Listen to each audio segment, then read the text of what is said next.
I didn't put Stakowitz on there, Mike Stakowitz, Mike Stakowitz, Mark Stakowitz, and Philip Castellano.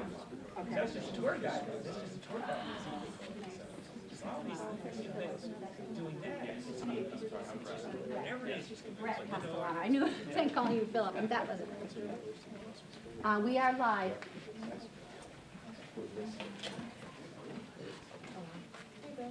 Aaron.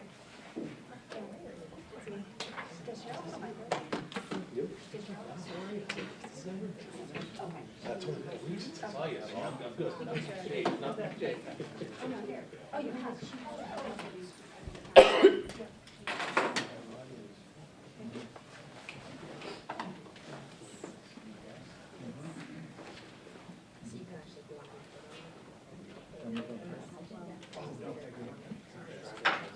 Okay. You're like you're super far away. Just move my report. First part of the report. Yeah.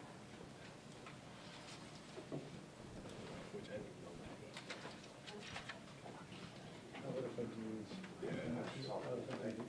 MTSS and transportation update, then I can come back and do one.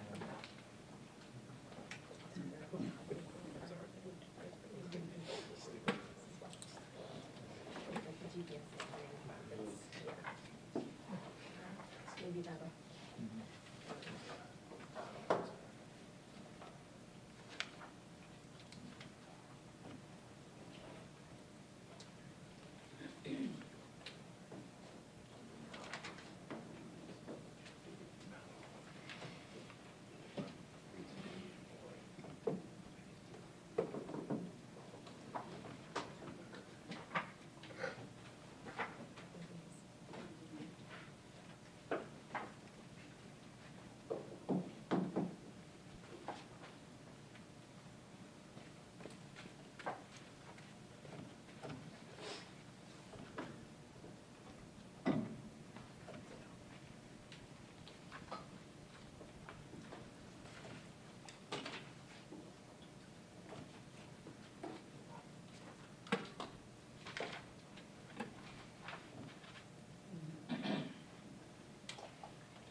Very free anytime.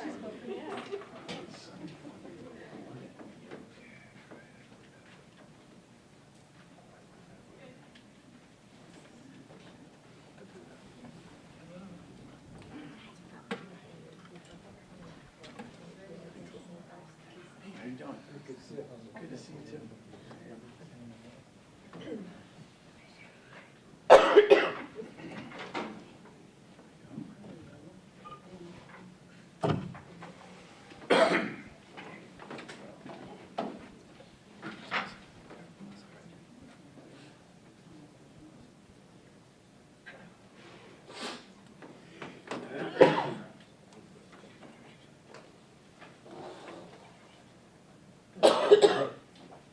Hello, how you doing? Good.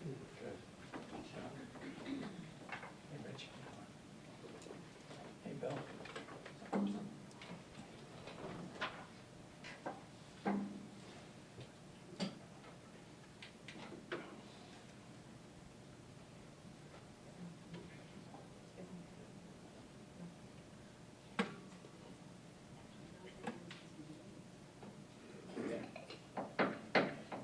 Good evening. Good evening, everyone. I would like to call it to order and welcome you to the Hampden-Wilbraham Regional School District School Committee meeting. It is 6:30 p.m. I see that David Sanders from Wilbraham Public Access is recording this meeting. Is there anyone else here recording this meeting? Okay. We will do roll call in alphabetical order. Bill Bontempi, Yes. Cheryl Caruana, Here. Sean Kennedy, Here. Lisa Murray. Here. Rich Rediker. Here. Mike Terabasi, Here. Michelle Boudreau. Aye. Here. If you please stand, Bill will lead us in the pledge of allegiance.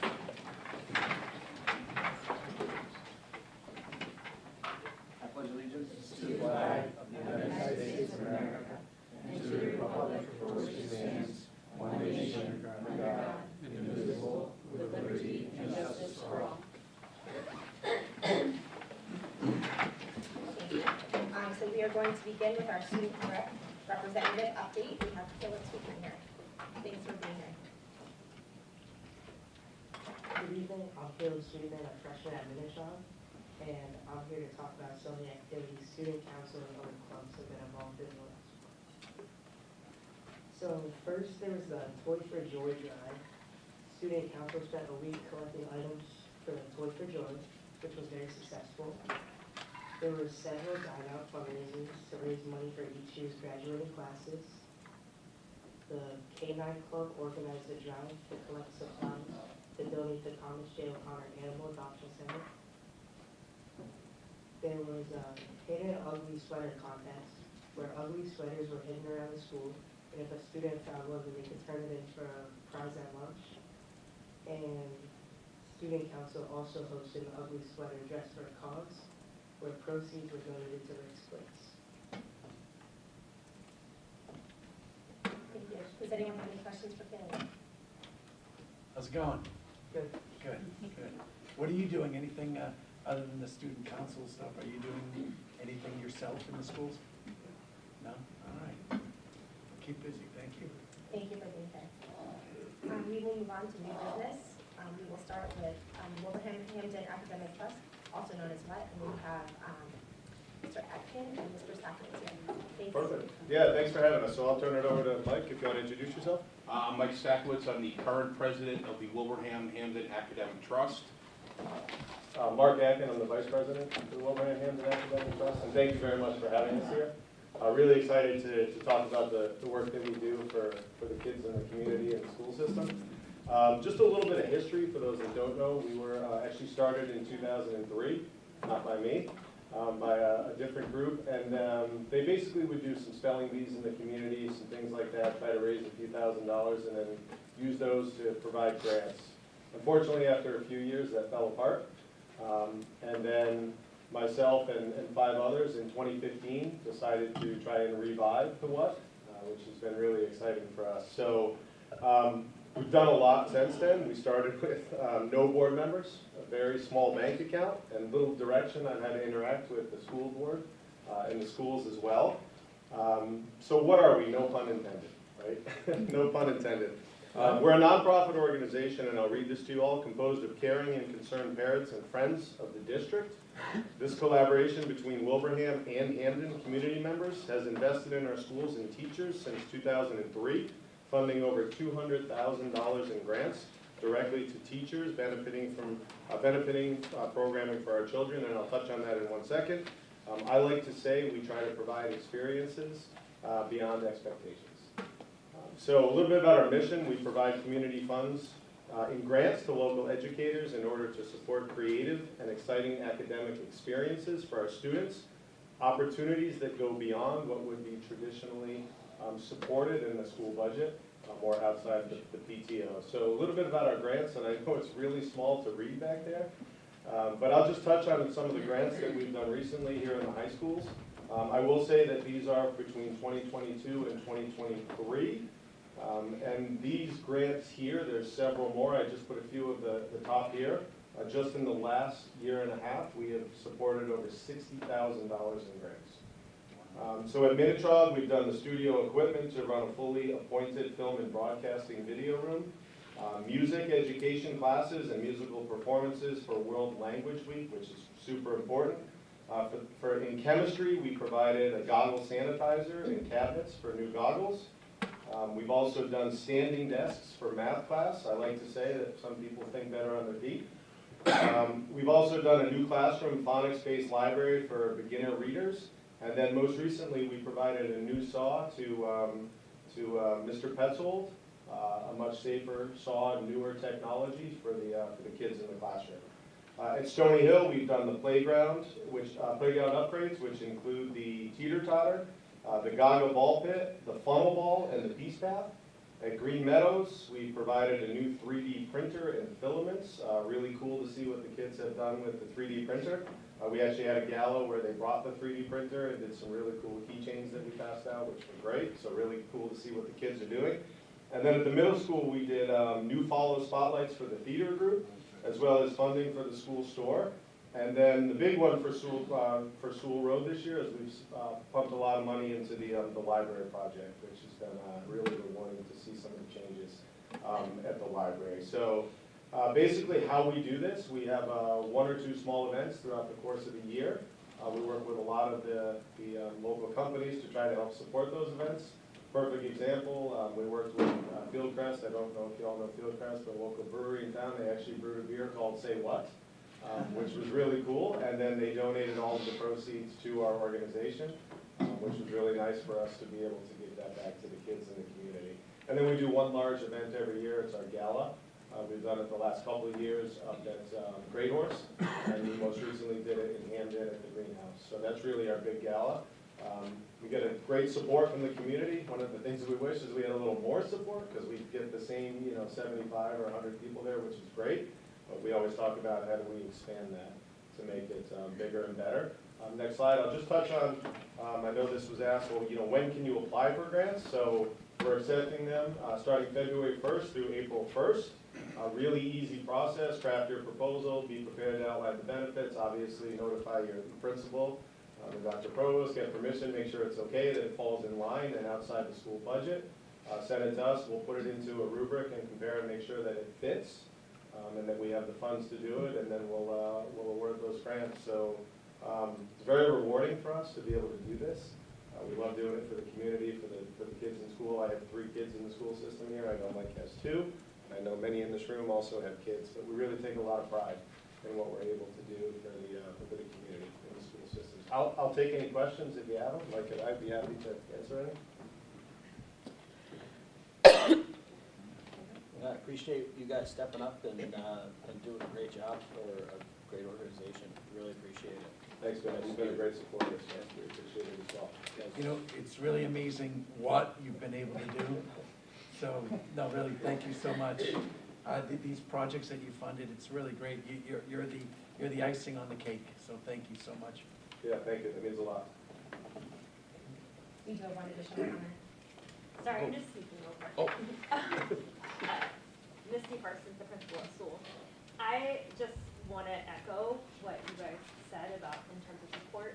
So a couple of small projects that what funded in the last year at school. One was the ability to have miniature golf happen and lessons take place in our physical education classes, which was a huge hit, but also allowed us to teach a variety of skills in that context. We also just received a work grant about a month ago, and the materials have arrived for some flexible walls and like netting systems in the gym, for lack of a better way to say it. But essentially, this equipment will allow us to increase the number of activities that can happen simultaneously and safely, which is really exciting.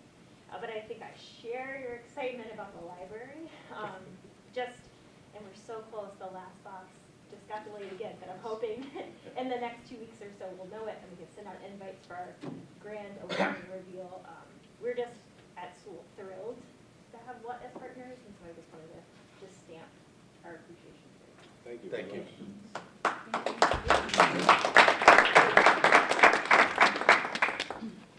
John? Thank you.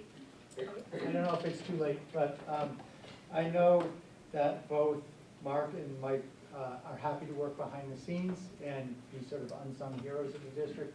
But one of the things that I think would be, that we've been talking about is ways to sort of raise the profile of what you're doing for the district so that you can get the credit you deserve, and also so that you can get maybe some more of the support that you were talking about. And so I think, you know, perhaps as part of the process moving forward, we may want to have a night where the gifts are accepted.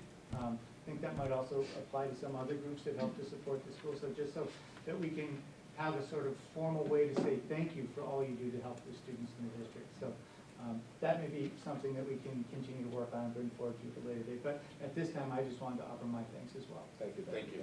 Really appreciate it. And if there's anything that we as a committee can do to help, if you have any ideas, you know, or what you'd like us to do, you know, just let us know. That'd be great. All right? Yeah, thank you. Great. Thank You you. got my info. Thank you for coming. Thank you for having us. Thank you. Basketball wins. Yeah. All right. Basketball practice. Nice. We will continue with the Assistant Superintendent of Finance Operations and Human Resources, Aaron. Sure thing. There we go. Is that good? Okay. So we'll begin with a monthly budget update. You have a report and you have a memo as usual. I'm calling out 3 items this month. I try to keep it to a few major items. The first is lines 23, 24, and 23, 25. These are our substitute lines. We have been struggling with these for the past few years to get a grip on where our substitute usage is going to be. I think the reality is we had hoped that substitute numbers were going to drop a little bit this coming year. They're not dropping, and they're in fact going up a little bit. The reality is, in talking to many of my colleagues, and I think I've mentioned this before, that a lot of people are thinking this may become the new normal for people taking time off, using sick time, people not coming to work sick, as happened in the past. I think, at some point we'll also be talking about sort of student absences as well, right? And that's parents not sending their kids to school sick as well, throwing aspirin into them and hoping they're going to get through the day, right? So we'll see. I'm going to continue to look at those numbers as we work towards budget this year. I've increased a little bit in what I'm starting with for the budget this year, and as those progress, we'll continue to track that. 2357, I want to note that while that's in deficit, there is funding in the school committee line that's intended to offset.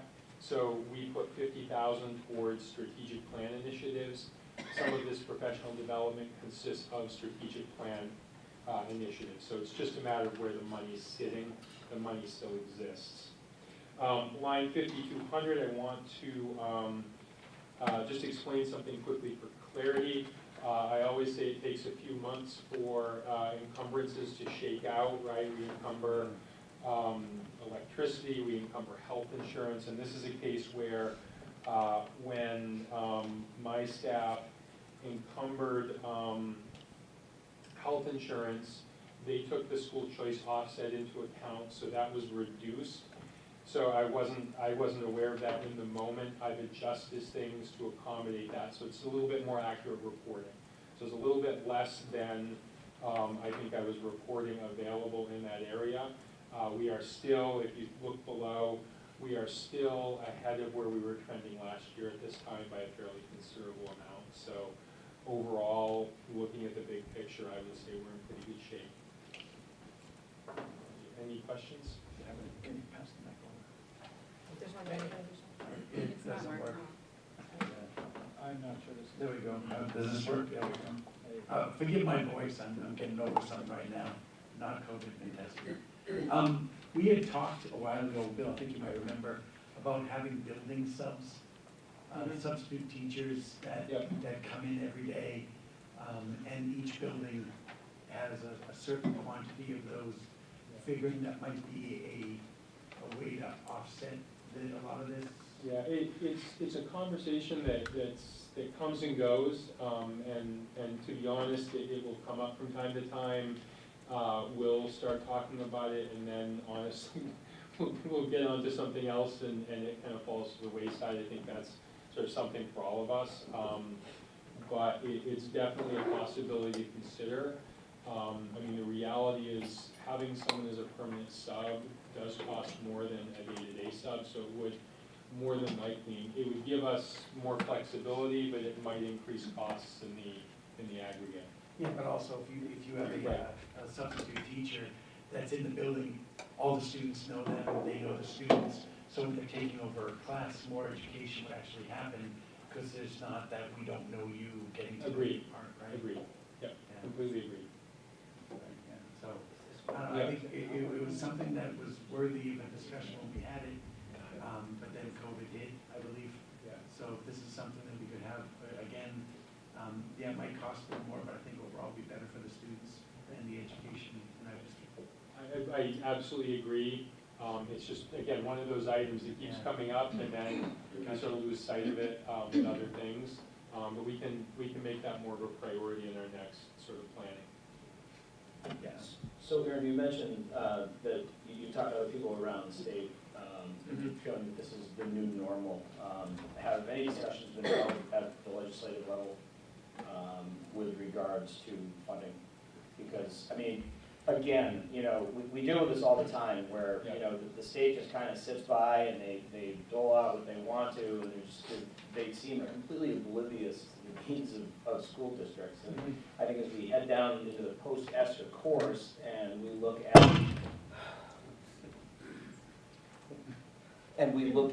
the you know, the increased funding. I mean, we already saw with the, you know, with the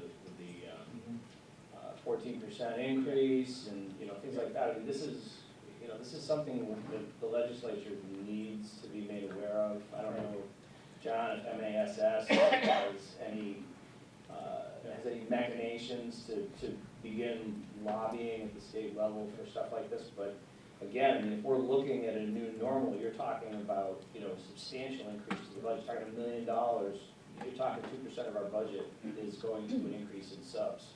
So something that I think we should probably push back to the MASC, MASS, and to our legislators to let them know, like, this is a serious problem. Agreed. I think it's really important to recognize that we are an industry where people cannot really work remotely very easily, right? So teachers, you know, in our environment, they're not allowing for remote learning to the degree, and it would be really hard to have sort of a remote teacher on a regular basis. So that becomes challenging. I believe many state offices right now, which would probably include DESE, work from home 2 to 3 days a week. Sure. You know, in a post-COVID world, they've kind of embraced that, so they may be insulated from that reality, right? So I think they're insulated from a lot of realities, to be honest with you. Yeah. They're insulated from most realities. It's Exactly. when it talks about school budgeting and, you know, I mean, education, as we've said many times, education is a net loser, right? Education costs communities money. It's the investment in the future. And the problem is if you don't have a partner at the state level that understands the rate of those cost increases, that becomes a serious problem. And then we begin looking at, you know, the grim reality of cutting programming in order to, you know, facilitate things like, you know, for substitute teachers. And, you know, so we're literally diverting useful funds for general education, and we're putting it into things, but we know that the problem's not going away. Yep. So, Agreed, absolutely. If we get an opportunity, I think certainly we'd bring that to, you know, MASS. MASC would be a great place to bring that as well, monitors. so are we still, have we got a schedule for the roundtables for finance? That's one of the goals that we have, to do roundtable discussions where we invite. We don't have a date yet. No, we don't have any dates yet. All right. We're meeting Monday now. So it would be most useful to reach out to our legislators. The earlier the better, their schedules fill up fast. And, you know, loop them in on this to make sure that they are aware of it. We've done it in the past, I mean, it really hasn't led to anything, but, you know, maybe this time will be different. I don't know. Any other questions? No. Questions? Okay. So the next item on the agenda is Zoom license. I think this is a conversation around, we are maintaining a Zoom license on behalf of the school committee. Right now, that Zoom license costs us around $307 a month. I don't think we utilized that recently. We also, that is for a large scale, so it's the 500 people sort of mass license. For a typical one-off, so if a school committee member needed to attend remotely, we do have Google Meet. We pay for Google. It's part of the whole suite of Google apps that we already have and need anyhow. So we don't really, you know, arguably I would say that if we needed to suddenly host 500 people again, like in COVID, we could reactivate a Zoom license, but I think for the time being, in terms of the school committee's needs, I might recommend that we think about forgoing that, and that's something I could take out of the budget for next year. We could add to our savings, Sean. Be exciting on many levels. What do you need from us to make this happen? I think, just an agreement that the school committee is willing to forgo it. I don't think you need to vote it, but as I budget for it, I just would request an understanding that that's something you understand that you don't need for next year. Yeah, that sounds very reasonable. Why would we pay for a redundant subscription? You know, we should just Agreed. pick one of these online providers and, you know, Yeah. and then stick with them. So if Google Meet is what we're doing, then, you know. And right now, we're live streaming, right? But we're live streaming through YouTube. YouTube, right? Yeah. In the last few meetings, we've been streaming through YouTube, and then we called, like Rich was on the phone, I think the last meeting. We've been able to get around it that way as well. Except that what you see didn't match up to what I was hearing at the Yeah. same time. It's like a untape delay. Right. Have we had a committee member participate via Google Meet? I'm trying to remember. I'm gonna say I love Google Meet. That's the only thing the district I work in has ever used. We never used Zoom. So we use it all the time. We used it through COVID, we still use it now. So I'm a Google Meets fan. No, there's the kind of meeting you have. Zoom has more capabilities, but for what we're doing, Google Meet is fine. Fair enough. I think we're all in agreement. Unless there's someone in disagreement and we want to have a discussion, I'm open to just, I'll be budgeted and we'll go from there. Save the money. Fair enough. I'll ask Bill to do that. So the last thing on my list is an item we will need a vote on. You have a memo on. This is regarding the MRHS Adopt a Senior program. This is where they put signs in their yards. They do all sorts of things for graduating seniors. This really started in COVID when we weren't able to have traditional graduations, traditional ceremonies, and school districts were trying to do things to recognize their seniors.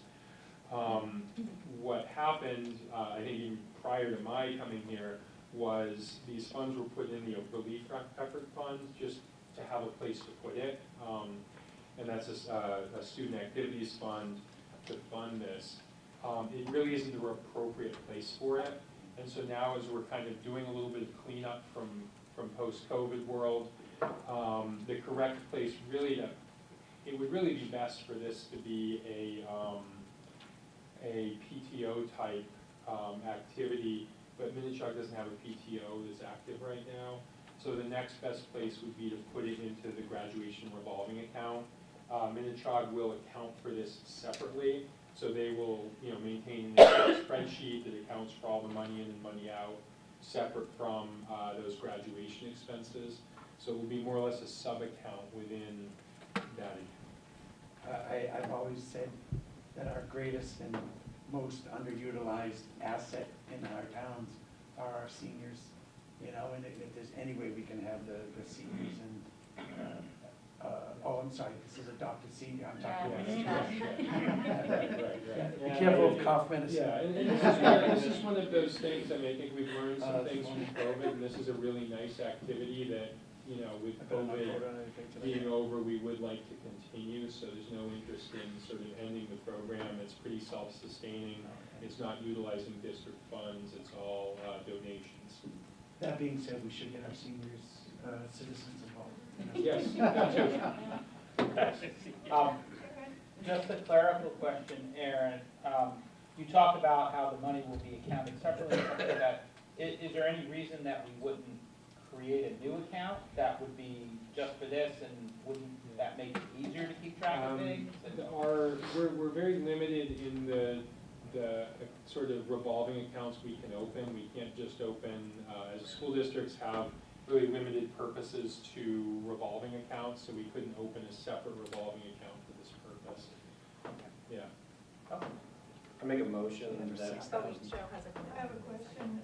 I'm sorry, it's back on what we were talking about previously. In terms of the coalition, they might still be using the wrong software.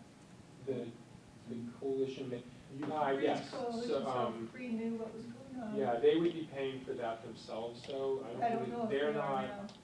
they're not on this license. I'll double check. Okay. But we have individuals who are authorized on this license. Aaron is one of them. I don't remember who else. You have some for special education, but it's not this particular license. So we do maintain a couple smaller Zoom licenses for special education purposes, but on each license you need specific accounts authorized. Yeah, And I wasn't sure, I so just they're didn't not, want I to. know for a fact that like Bree is not an authorized person on this particular account. They may have a separate smaller account. She had a, still, I don't know. Yeah, I'll touch base with her, but they still would have access to our Google Meet licenses, so I can talk to her as well about that. Okay. Sorry. I make a motion to authorize transferring $6,067.90 in Adopt a Senior funds from the Relief Effort Fund to the Graduation Revolving Fund. Second. Any additional questions or discussion? Okay, all in favor? Aye. Anyone opposed? Okay, motion carries 7-0. Thank you for that. We are just quickly going to do a portion of the superintendent's update. So turn it over to John. Thank you. So we'll do this in two parts tonight, in part so that we can not keep people here throughout the whole meeting. One thing that I wanted to share with you is just an update for the MTSS booklet. The last one, as you know, was intentionally entitled MTSS 1.0 with the idea that we would be adding pieces as we moved along. And as I had indicated at the time, I almost immediately realized that tiered attendance support should be a part of that as well. So that is now a part of our new plan, which we call MTSS 1.1, just to talk about what we have for attendance supports, and this student attendance did come up in Aaron's report, is a tiered level approach to getting students to attend school regularly. So in our universal level, this is the supports that all students get for attendance. We're working on proactive communication. You may have noticed that there was a communication around district-wide when we returned from the winter break, just reminding everyone about the importance of school attendance, because one thing we know is this time right now, from the beginning of winter to the middle of spring, is a time when student attendance traditionally takes a slide. And we also do tracking and communication around attendance at certain critical points. So at elementary schools, that's days 5, 16, 24, and 28. And there are form letters that go out to families in a process of engaging with families if students are in that status. And at secondary, the letters go out at 5 and 10 days. We're also working on a number of school-wide climate initiatives. As you know, one of the things that connects to attendance is one of the drivers for improving school attendance is making school a place that students want to attend, a place where they feel there's a positive atmosphere, where they feel safe, where they're engaged with the adults. And so all of those are things we're doing on Tier 1. On Tier 2, we also have multidisciplinary attendance teams, and those go into effect for students who are identified as being chronically absent, which is 10% of days in membership. So right now we're at day, I think, 86 in the year. So that would be students who have been absent for 8 or more days since the beginning of the year.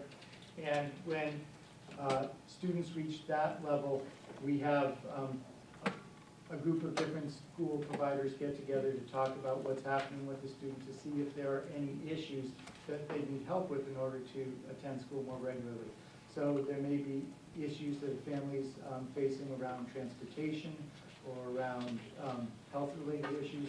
And so those teams meet on a regular basis. At the high school, they call it huddle.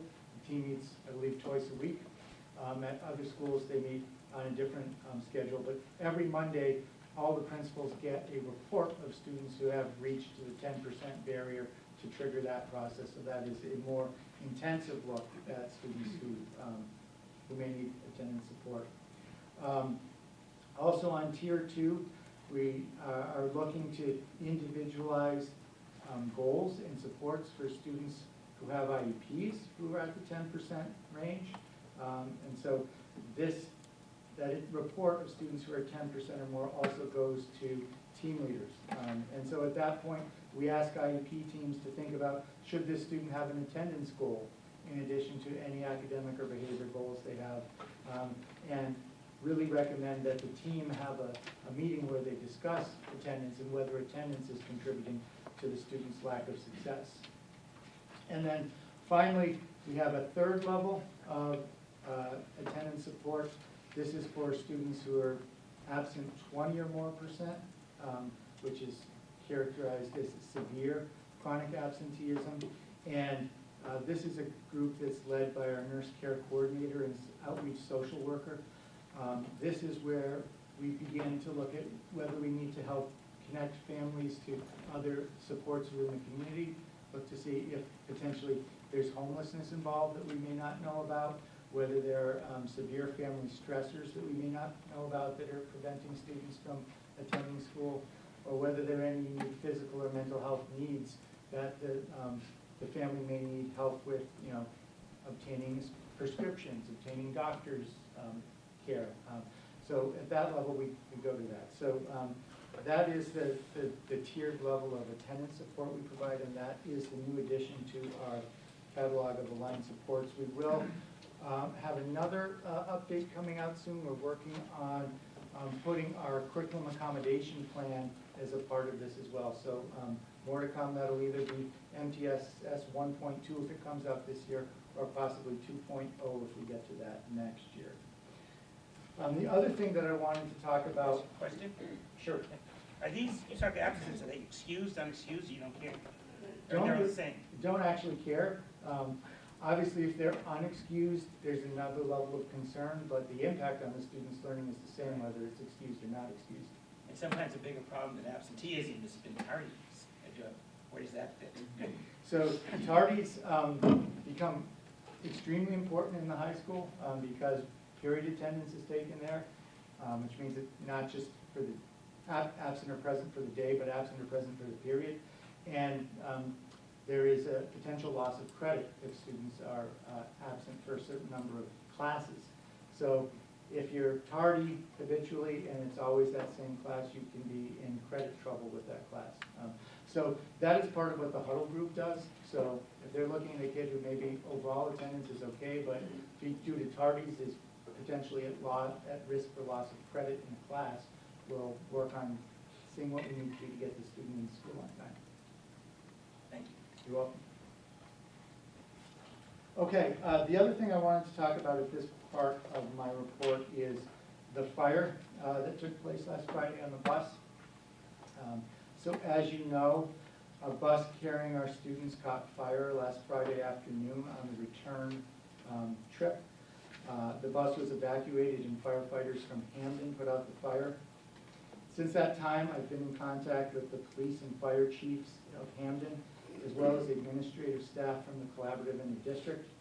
Yesterday, we held a multi-agency after-action review to discuss what went well and what didn't go so well so that we can improve our procedures in responding to situations such as this. Now, the after-action review is a typical part of our process. Whenever there's any kind of a significant incident in a building, there's an after-action review. And whenever there's a significant incident that affects the whole district, there's a district-wide after-action review. And yesterday's was one of the latter. Probably the last time we had a district-wide multi-agency one was when we had the evacuation of the middle school last year due to Pike First and then the relocation at the high school. And so I've reviewed the call logs, I've reviewed the police report, and we talked as a group about, so what happened. I think what came out of that meeting was that the most positive part of the whole response was the emergency response and the bus evacuation training we do with students. That was followed, students got off the bus safely. And the firefighters' response.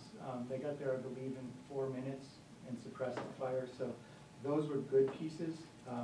What we felt didn't go well was communication and information sharing between agencies and within agencies.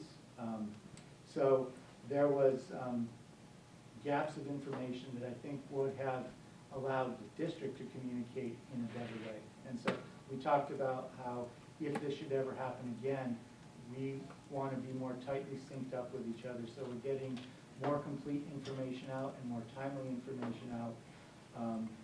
One of the parts of that process is examining whether there were any specific, unique circumstances that made it hard to respond to the situation or contributed to the situation. And I think the thing that came to the fore in that was how infrequent bus fires are. In fact, for everyone in the room, myself included, is the first bus fire we've ever had in our entire career. Environmental disasters happen with enough frequency that we kind of have a routine worked out for those.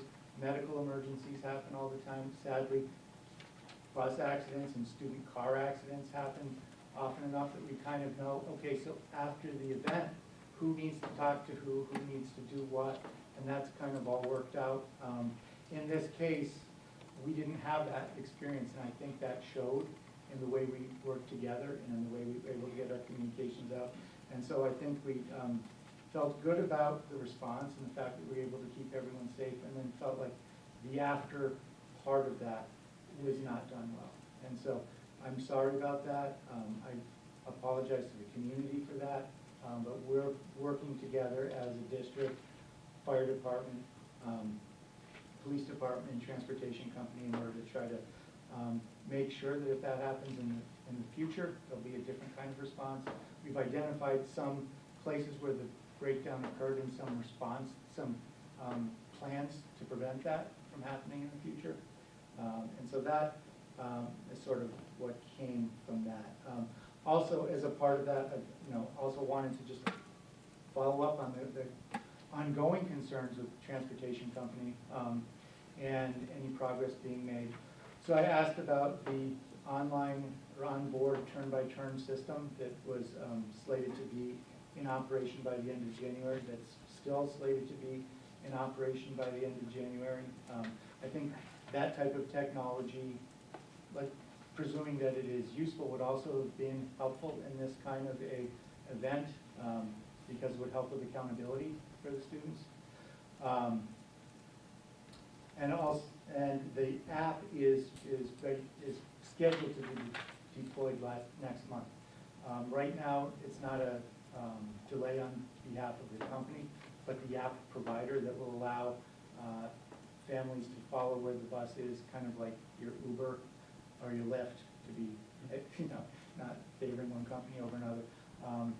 That piece, whoever provides that is not quite ready to deploy, but that should be coming, because the technology will be on the buses at the end of the month, and we just need that to match up to the app that comes down to people's phones. The other thing I can report is the driver for Route 22 is scheduled to be back tomorrow. That has had an impact. That was a long-term absence, and one of the things that we've been doing to sort of mitigate impact on any particular family or group of families is rotating around delays that are caused by that driver. So having that driver back will reduce some of that rotating delays that are sort of baked into the cake right now with that driver being gone. So that's what I can report about those two things, and I would ask if I could just give the rest of my report later on. Good. I wanted to ask just a question about the bus fire. I think it's great all the work you're doing on improving responsiveness and stuff to it. Taking a step back in terms of, I know it's a rare event, but in terms of preventing the next bus fire, do we have a report from the fire chiefs as to what it caused? I'm not an automotive expert, but I actually talked to one, and they seem to feel that a likely cause might be something like a chronic oil leak, and then that brings up question, what other buses do we have in the fleet that are of the same age, and was this a missed maintenance opportunity, and are there other students at risk? That's a question that I've asked specifically. At this point, we don't have a cause. When that becomes available, I'll be certain to share it with the committee. Thanks. I guess to put a cap on it, interagency communication is always a challenge, but let's just use this opportunity to work with the police and fire to figure out our communications. And the bus company. And the bus company as well, right? And then parents too. Yep. I mean, this was a fire on a bus, and a certain a population was impacted. Let's use this so that when we have something that is on a greater scale, that we have our ducks in a row. Absolutely. Thank you. It is now time for public comment, so we will call on those who have signed up for public comment. If you've not signed up, that's okay. What we will ask is that when called, each person state their name and their affiliation with the district. And if you wouldn't mind just taking a seat in front of that microphone and making sure that you hit the push button, making sure the green light is on before speaking. You will have 2 minutes to speak, and if you have any documentations that you would like to submit to the committee, you can submit it to Erin Downing. So who would like to go first? 2 minutes.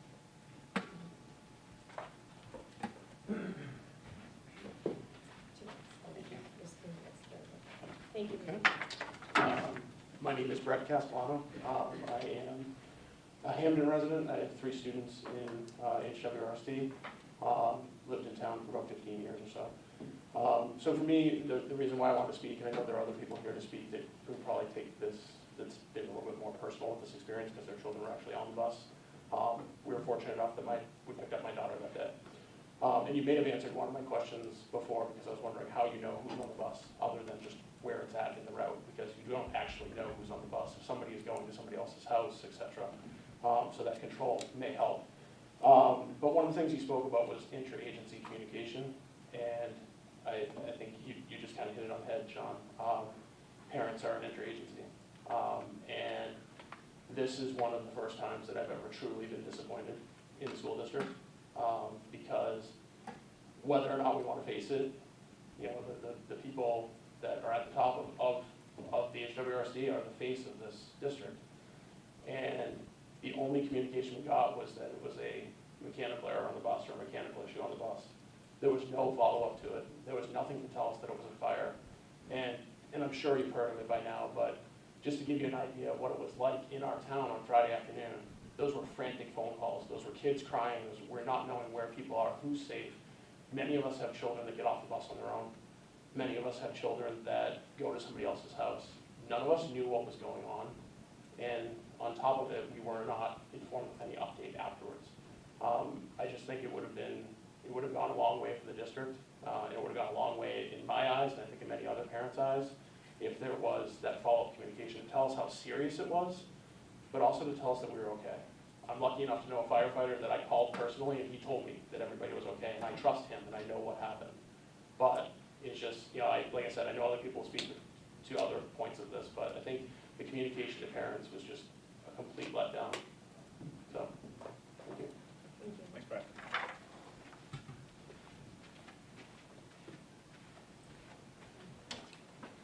We'll go if I may. What I'll do is when you have 1 minute, I'll go like this. Okay. And when you have 30 seconds, I'll go like this. I'll do my best auctioneer. You got it. Thank you. Good evening, ladies and gentlemen. My name is Kyle Jordan. I'm also a Hamden resident. I've lived here for about 3 years. Also have 3 kids in the school district. Have to tell you, as parents, my wife and I over here, we've been nothing but pleased with the school district until last Friday. Sir, you mentioned the review you made. I would like to publicly and officially ask if I could see that review. I would also like to see any forthcoming records, anything of that nature that are associated with this.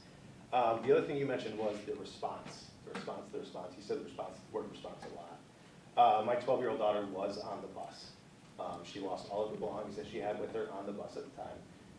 Frankly, as far as she's concerned, there was no response from the school district. The fact that I'm sitting here tonight, nearly a week after the event, for the first time hearing from you about this, without a personal reach out to my family and my daughter, there was no response. I appreciate the first responders. I appreciate everybody that got the children off the bus safely. I appreciate folks like Mr. Castellano who put together this group that we were able to find out that all the kids on the bus were safe. I was there personally. Kind of ironic getting a voicemail. There's a mechanical issue when I'm watching 15-foot flames coming out of a bus. The lack of response just it hurts, quite frankly, it hurts. My 12-year-old daughter, you mentioned in your first report how you like to make an environment where kids feel safe and engaged with adults. It was 72 hours before the principal tried to reach out to us. That's not an environment that a child feels safe. That's not an environment where a child feels engaged with adults. Since we've dropped off our children in kindergarten, we tell them, these folks are here for you, these folks are here to be advocates for you, these folks are here to keep you safe. That trust is broken with my 12-year-old, and quite frankly, many other folks in the district. Again, I would appreciate any updates on a regular basis. I would appreciate being able to look at the findings of the result. Another thing I would appreciate is finding out what the time was from the time the bus stopped and the time that the children got off the bus. Obviously a very intense moment for children, but quite frankly, from what my daughter told me, it was far too long, and that was not a response either.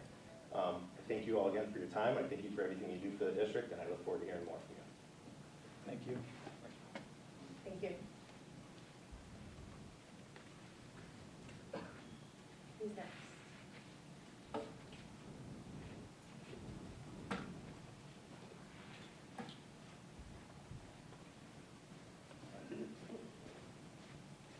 Hi everyone, my name is Shannon Sears. My son Bodie was on the bus that day. And I also have a daughter who rides that same bus after it drops off middle schoolers. She actually got picked up that day, but I'm actually very thankful again that all the kids are safe. But I think it could have been a very different story had the littler kids been on the bus. You know, there's a lot more kids. And just given the scenario, you know, what had happened, I think it would have been very chaotic, very traumatic for them. So I'm thankful that the little kids weren't on the bus. Going forward, again, I was disappointed, you know, at kind of the lack of, you know, reach out to all of us parents, and I understand this was a, you know, first incident. I did speak to Mr. Jarosia, and he was very apologetic. I think it was 2 days after. But going forward, you know, my big concern is, you know, the state of these buses. Bus 32 particularly has had multiple issues, you know, all school year. I've been outside where it comes roaring down the street, and it sounds like it's gonna blow up, and this was prior to, so I think that there's been a lot of issues, particularly with this bus. So my concern going forward is that this never happens again, and I just wanna know, you know, as far as accountability with the district and the school committee with the bus company. Are there regular maintenance checks? You know, is there communication between the district and the bus company regarding those things? Because, you know, we just want to keep the kids safe, and again, I know there's been multiple issues with that particular bus. So the signs were there, so this never really should have happened. And I do know that my sister-in-law also called at one point because her son got picked up and she saw a stream of oil or some type of liquid coming from the bus. And there she made a phone call to the bus company about that. So that's all I have to say. Thank you for your time. Thank you.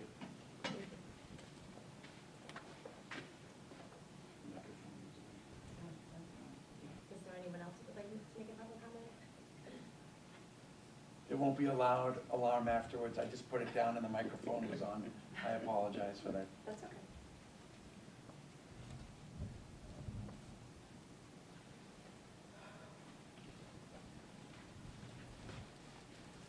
Hi, I'm Laura Ford. My son was on the bus as well. I'm also concerned, I have a younger child who's afraid to take the bus now because he drove by the scene. And I'm just trying to find out, is bus monitors a possibility? Because that's something I had as a kid, and I think it would provide a little reassurance for them. Because he keeps asking questions like, well, what if that was my bus? How would I have opened the door? How would I have gotten off? And I'm very grateful it was the older kids who, you know, there was an 8th grader that was able to open the back latch, but it sounds like even the 7th graders couldn't open it. So is that something we could consider, getting bus monitors at least at the elementary school level?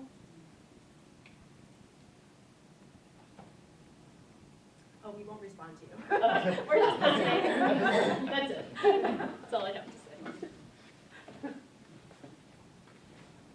Thank you. Is there anyone else that's interested in making a public comment?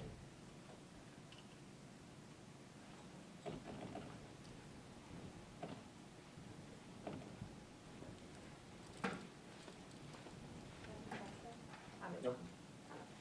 Hi, Brianna McCarthy, I'm a resident of Hamden for about 2 years now. So both of my children would have been on that bus. In fact, my daughter was.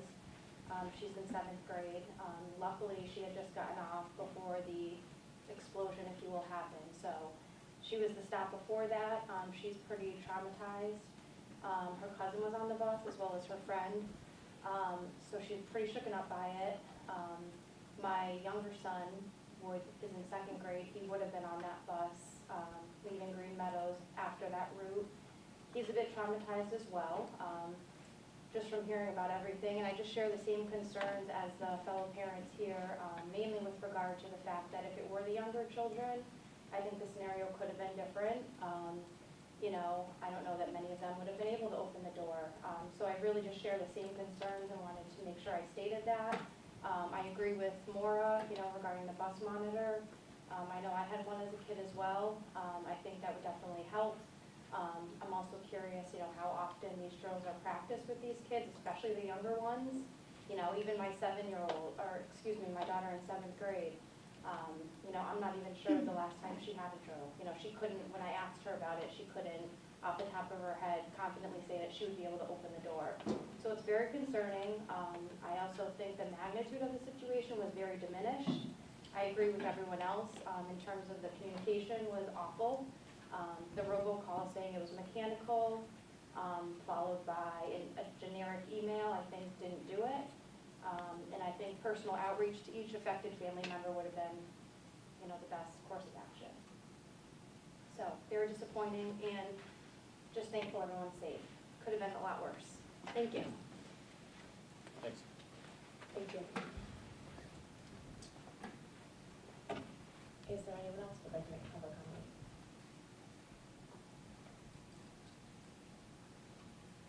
thank you to everybody who commented, and we hear you. So,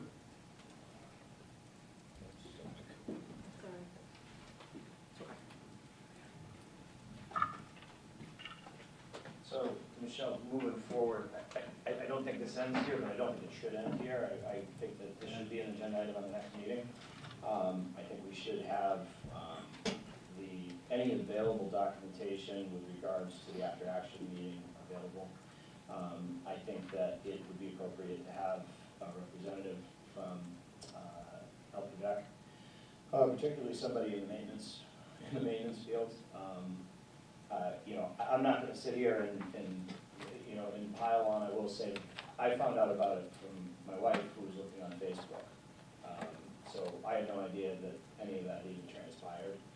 As a school committee member, that's upsetting to me simply because, you know, if I have people coming to me and asking me about something like that, you know, they see us as a face of the community that represents the school district, and I have no information on it other than I'm seeing the burned out hull of the school bus.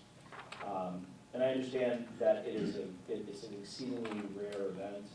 However, you know, as these folks have said, it is understandably traumatic as a parent. I can't even imagine.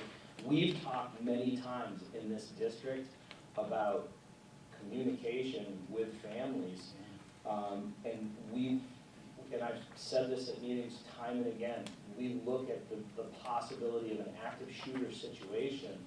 I mean, this is a microscopic piece of what an active shooter situation would look like. So we really, as a district, I think this is one thing that we really need to work on is you know, coming up with strategies that would provide, you know, up-to-date information, and, you know, the way that things played out from what these parents have said would be very upsetting to me as well. So I don't think it should end here. I do think we need to devote a considerable amount of time to this. This is just the beginning. Yes. And this is the second time when that pipe burst and there was flooding. We were talking about, you know, getting the kids to safety, of course, but then how do you get the parents in contact with their children? How do their children know what's going on? And so that was the first red flag. I would say the bus is the second red flag, and let's not have any more red flags. Let's come up with a solution. Just something that all parents know, that if something goes, you know, call this number or listen in or download this app or something. I mean, there's got to be a solution that we can employ. And those discussions will have to include the LPVEC and, you know, protocols for their drivers. Police, fire, everybody. That should be so the driver is basically the prime individual that is responsible for the safety of every student on that bus. And so there should be a protocol from the LPVEC somewhere in there that says that, you know, this person will, through the authorities, and I would say that, you know, the police were on the scene. You know, it's a matter of gathering all the kids together, and the first thing that you do is you gather all of those kids and you find out who their parents are and you make a phone call to them. And it's a personal phone call, can be from law enforcement, can be from the district. You're gonna have to do all hands on deck, but to give them an accurate assessment of what happened, and it should be, that should be the number one priority, is making sure that those parents know, because I would be livid if my kid was on that bus and I wasn't updated. Two things. When this returns to school committee, and I realize investigations can sometimes take some time, so it might not be the next meeting, it might be in a month or two, but I think it would be nice to hear a report from the fire chief for Hamden or whoever's in charge of the investigation as to the underlying cause of the fire. And then the other is just a question of my lack of knowledge. I know we conduct fire drills for the schools. Do we conduct bus evacuation drills? We do. Excellent. And probably that may have helped save some of these kids' lives if they've been to a drill before. I think it would be good to look at our way we conduct them, because usually in a school, you just have the kids come out out of class and they walk through the bus and come out, and you have two adults helping them jump off from the emergency door. but that's not in real life. So we need to look at how, in real life, we need to help kids and get off the bus. Yeah, they need to be able to get the door open, That's right. especially if the bus driver is incapacitated. With that, is there anyone else who would like to make a comment before we end public comment? Okay. Can we at least have them do an audit of our buses, and just do a once over of the engine? I know we don't know how it happened, but at least have them just put them through their paces, you know, just doing a little emergency check of our buses. I'm willing to bet that they've already done that and are gonna provide us with a report pretty soon as far as, you know, their assessment.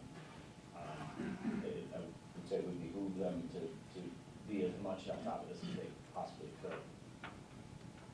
And we will share information as it becomes available. Absolutely. And continue to report and follow up. Rich?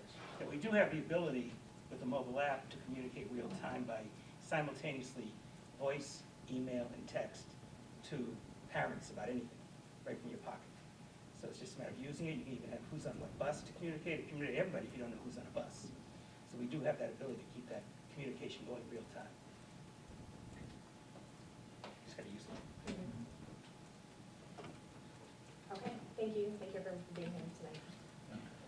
And just to make that clear, that's the particular software that we already have and use. I think most of the kids, they were able to use their phones, so thank goodness they all have phones. So and this is were for able the to communicate well. administrators. It has to be an administrator to mass notify the community or a subset of the community. It opens the door for conversation. Okay, so we move on to subcommittee updates. We'll start with the curriculum subcommittee, Lisa. We met today before the meeting and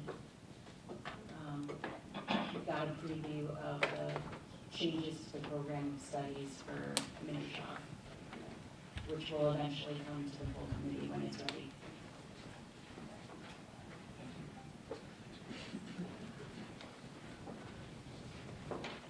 Okay, any questions for Lisa? Thank you for coming in. Thank you. Thank you. Thanks, everyone.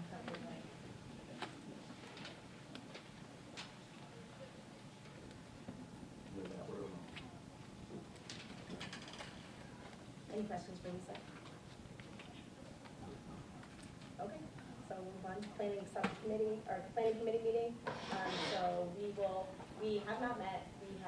We are meeting tomorrow at 4 p.m. But in your binders, you have revisions of the regional agreement. Is there anything that you wanted to? Sure. Did we have these last time? Did not. Okay. I just got word before this meeting from Terry that she said she can't attend the meeting tomorrow, and she sent an email out. I really thought for this meeting, we really want to get everybody on board. Is there I guess we can't do it earlier, it's too short notice, right? Correct. Correct. Is it possible for another member of the original select board to step in as an alternate? I've asked that previously, but we've not been able to. There's already been 2 meetings missed. That's 3. 3 meetings missed. So,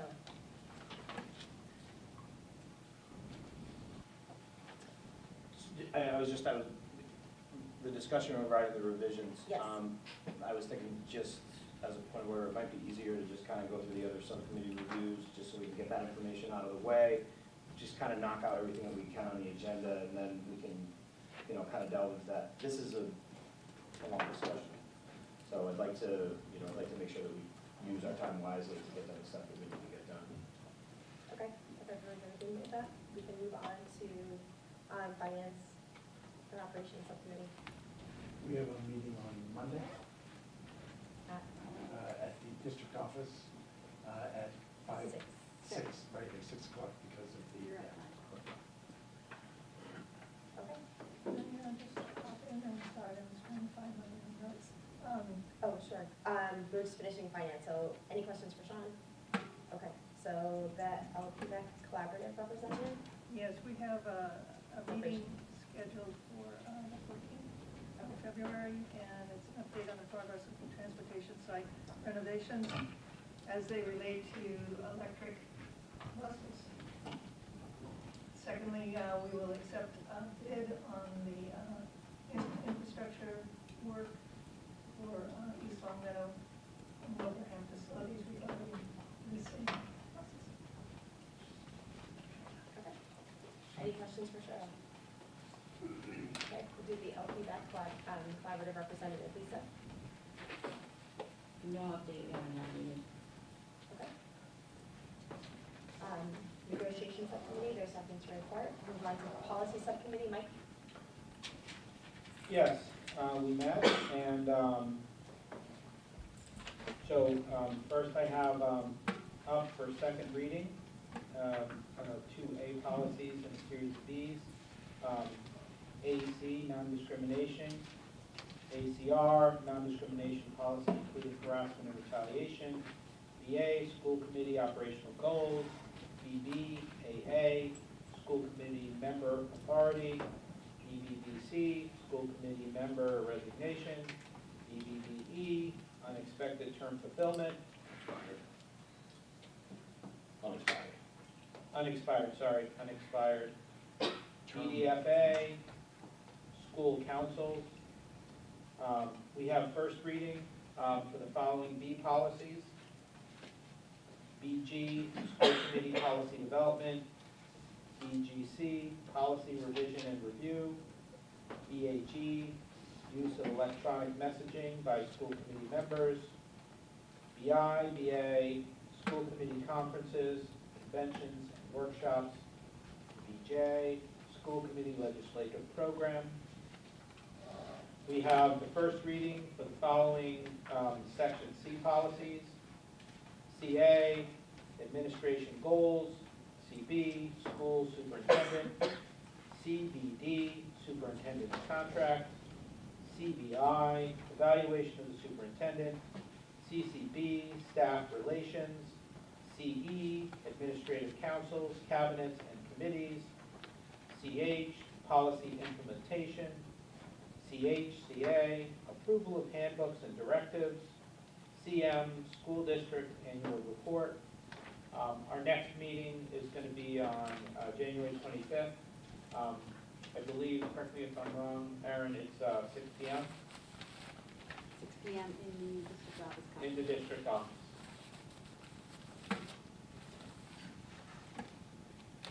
Any questions for Mike? Okay, we'll move on to the technology subcommittee. Technology subcommittee has not met since the previous meeting. We're scheduled to meet on Monday at 5 o'clock in the district office.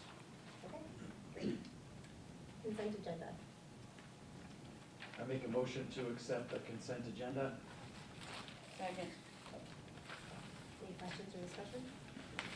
I know, John, you wanted to have like a separate discussion just because of the town report was kind of a separate, this is something we haven't done previously. I've never done it as a member of the committee. I don't think that it needs a discussion, which is why we put it in the consent agenda. Okay. So I guess if anyone objects to anything that's in this town report, you could pull it out of the consent agenda and ask us to work on it. Nope. Just wanted to make sure that we covered our bases. Any other questions, discussion, concerns? Okay, all in favor?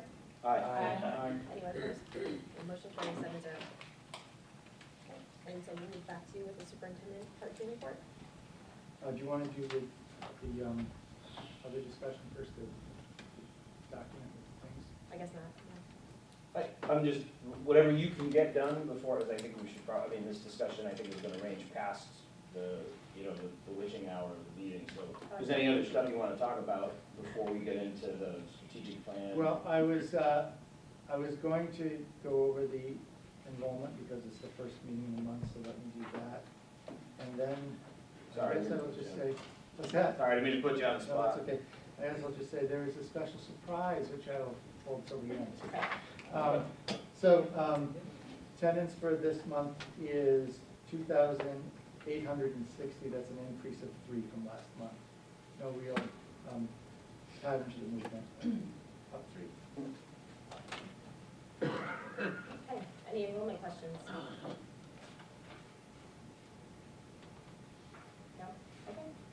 Right, so we will go back to the document, the regional agreement. So this was not in our folder last time, so this includes some revisions with some options. So I will have John. Sure. So this is a version of a document that I put together based on the conversations we've had with our colleagues from DESE, as well as the conversations that have been held at the Planning Committee and the School Committee to sort of crystallize the remaining choices that need to be made for a draft agreement, and some possible language. The language could be tweaked, and you may want to have it reviewed by legal counsel before sort of finalizing anything. I will tell you that I did have legal counsel take a look at this language and got favorable review. But the idea is just to get some direction from the committee on what's left. And I think it really comes down to a series of 6 determinations, and then there's an option with the 6th. And so I've listed all of those in blue. And the code here is like the first number before the decimal point is what the first decision is, and then after that are different options. So the first decision really has to do with where students would attend school. That comes up in the preamble. And so, you know, just as an example, option 1 would say 1.1 is students in grades K-5 would continue to be educated in their own communities, subject to the requirements of Massachusetts law now and in the future. Option 1.2 would be residents of member towns who attend schools within the district designated by the committee. So we've talked about whether we want to maintain the town lines or get rid of the town lines. These are the 2 options that would reflect either of those options. And so the rest of the document has those other decision points with choices laid out like that.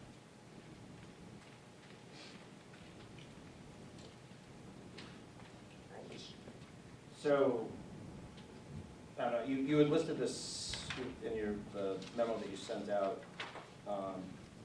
There was a couple of things that I thought we could go through rather quickly. I think the first one and the last one, I think are the bigger discussions. So I think if we sort of look at commencement of school committee member term, take the middle 4, and then I think the first one and the last one are all tied together into the same discussion. So I think if we can provide enough direction for on 4, and then I think that'll be the first and the 6th will be the sort of the bigger global discussion.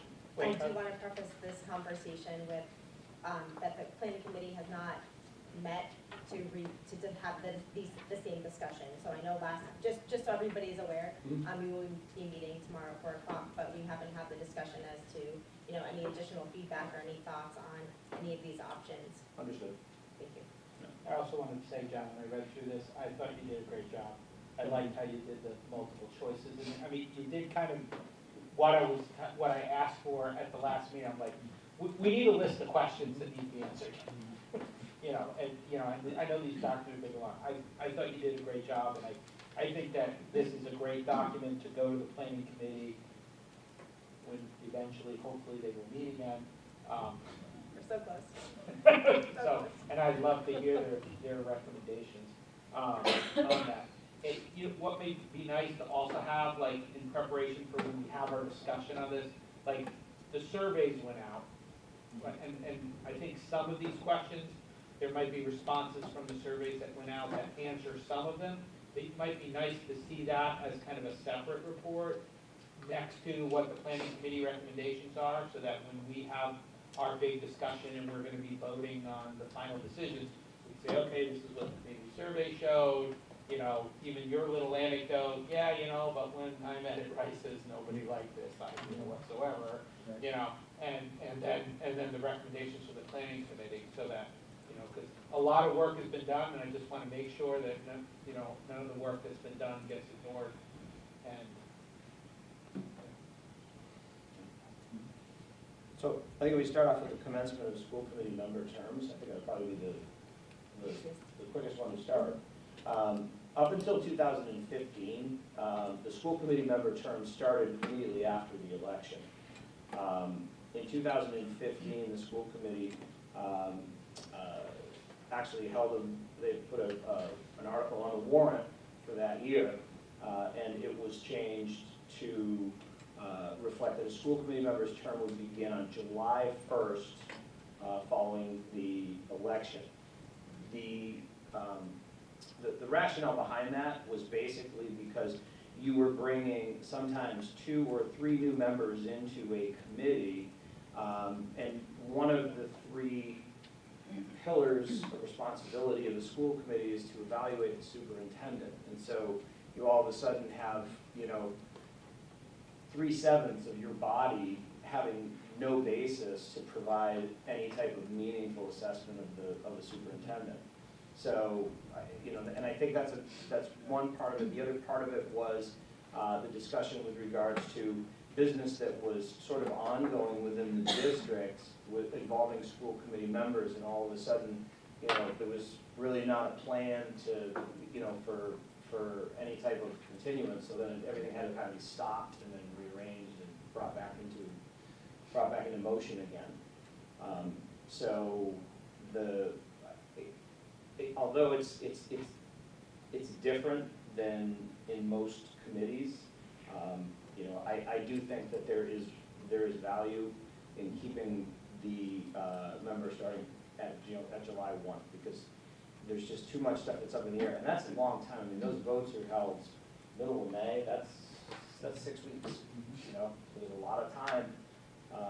That's 6 meetings or 5 meetings. Yeah. So a lot of stuff does go into that. I mean, I don't have strong feelings on that either way, Bill, but I think it is not a very good presumption to assume that someone who has campaigned and run and been successfully elected to the school committee has been completely ignorant and not paying attention and not looking at what's been going on at meetings at all, such that they would have no basis to step into that role on the day after the election. And, they should have a feel for how the superintendent is going. And maybe one of the reasons that they were elected is because the town felt that the representative they were running against wasn't up to whatever they were doing. I don't have strong feelings either way. I'm cool with how it is. I'm cool with changing it if other people have a good argument against changing it. I always have thought that lame duck periods were kind of lame. Thank you, Sean. You said it right out of my mouth. But anyway, that's it. I just wouldn't make a presumption that someone who's just been elected, is going to be like totally, not, able to render an opinion on an evaluation of the superintendent or things that have been ongoing, because I think most candidates that will be successful will have been paying attention, will have been reading the papers, and to speak to this as someone who's, everybody here's run a couple times. Let me add, it's awkward when you're elected, because prior to us changing it, you were elected, you raised your hand, you did the oath to whatever, and you were on a committee. That still is the law of the land. That happens. Carol does. And so we can pretend that we're not, we're going to rely, but actually, we've been elected starting at the end of that election, and we sworn by that day. It's a very good point, Cheryl. I was sworn in the day after the election, but my term didn't start until months later. Exactly, and we shouldn't have. Although I was never liked graciously doing invited it, to continue to sit at the table, and I was graciously invited to still make comments. But I think awkward's a good word. And it makes it awkward for the town, too. Why? Because Carol knows that if you're not elected, let's say, you're not elected. If you are, you're elected that day, and you're a school committee member that day. So what do you say then for a school committee member who has run for election and has committed themselves to a 3-year term and they're not running again? What do you mean? What do you say? So I'm asking you, Thanks for so your service. I made a commitment that I was going to serve out my 3 years on the committee. So it's not 3 years, it's 2 years and 10 months and however many weeks. So the question, the one thing I'd like to do is just get back to Mike's point with regards to the superintendent evaluation. Once you've done a superintendent evaluation, it's it's not just a matter of sitting there, it's just kind of like, you know, knuckleballing, you know, comments. There's a whole rubric you have to fill out. The superintendent submits artifacts that the school committee is privy to review. These are not public documents. These are documents that are used to support what it is that you're going to write in regards to his evaluation. It's not an informal thing. There's a whole sheet you have to fill out to evaluate a superintendent. And if I were the superintendent of a district, I would not be very happy to find out that 3 out of 7 members of the committee were filling out an evaluation of in John's case, we did 2 years. We've got 2 years worth of artifacts and collected data that he's putting together for us to review. And now I've got 3 people who have never looked at that information, and now they're going to be responsible for doing that evaluation. What's the date that the artifacts are made available to start reviewing? And what's the date that the evaluation is complete? About approximation. So the artifacts, you start reviewing the artifacts before May? In some cases, yes. Yeah, you'll start reviewing them. You'll start reviewing them early, and we do mid-cycle reviews as well. So, and John would be up for a mid-cycle, and so yeah, there would be artifacts that would in the mid-cycle review. So I remember when Al was here, you know, we had a mid-cycle review, and we would have a collection of artifacts that would, you know, that would support the, you know, what he was doing. Because what we're doing is we're looking at evidence that the superintendent is working towards achieving his goals, or has he achieved his goals? So I would offer that it's not just a you know, a simple, you know, round the table discussion or you know, pat on the back, say, John, you did a great job. I mean, there is a legal requirement for this committee to fill out that rubric to provide a meaningful review of the superintendent's performance. I say, I was that person that you guys are talking about. So I was asked to run near the end, right before the filing date. I ran, got elected, and I did get invited to come to the meetings, and I sat in. I used that time to educate myself, and sat in on some of the meetings. I didn't have to vote until July 1st.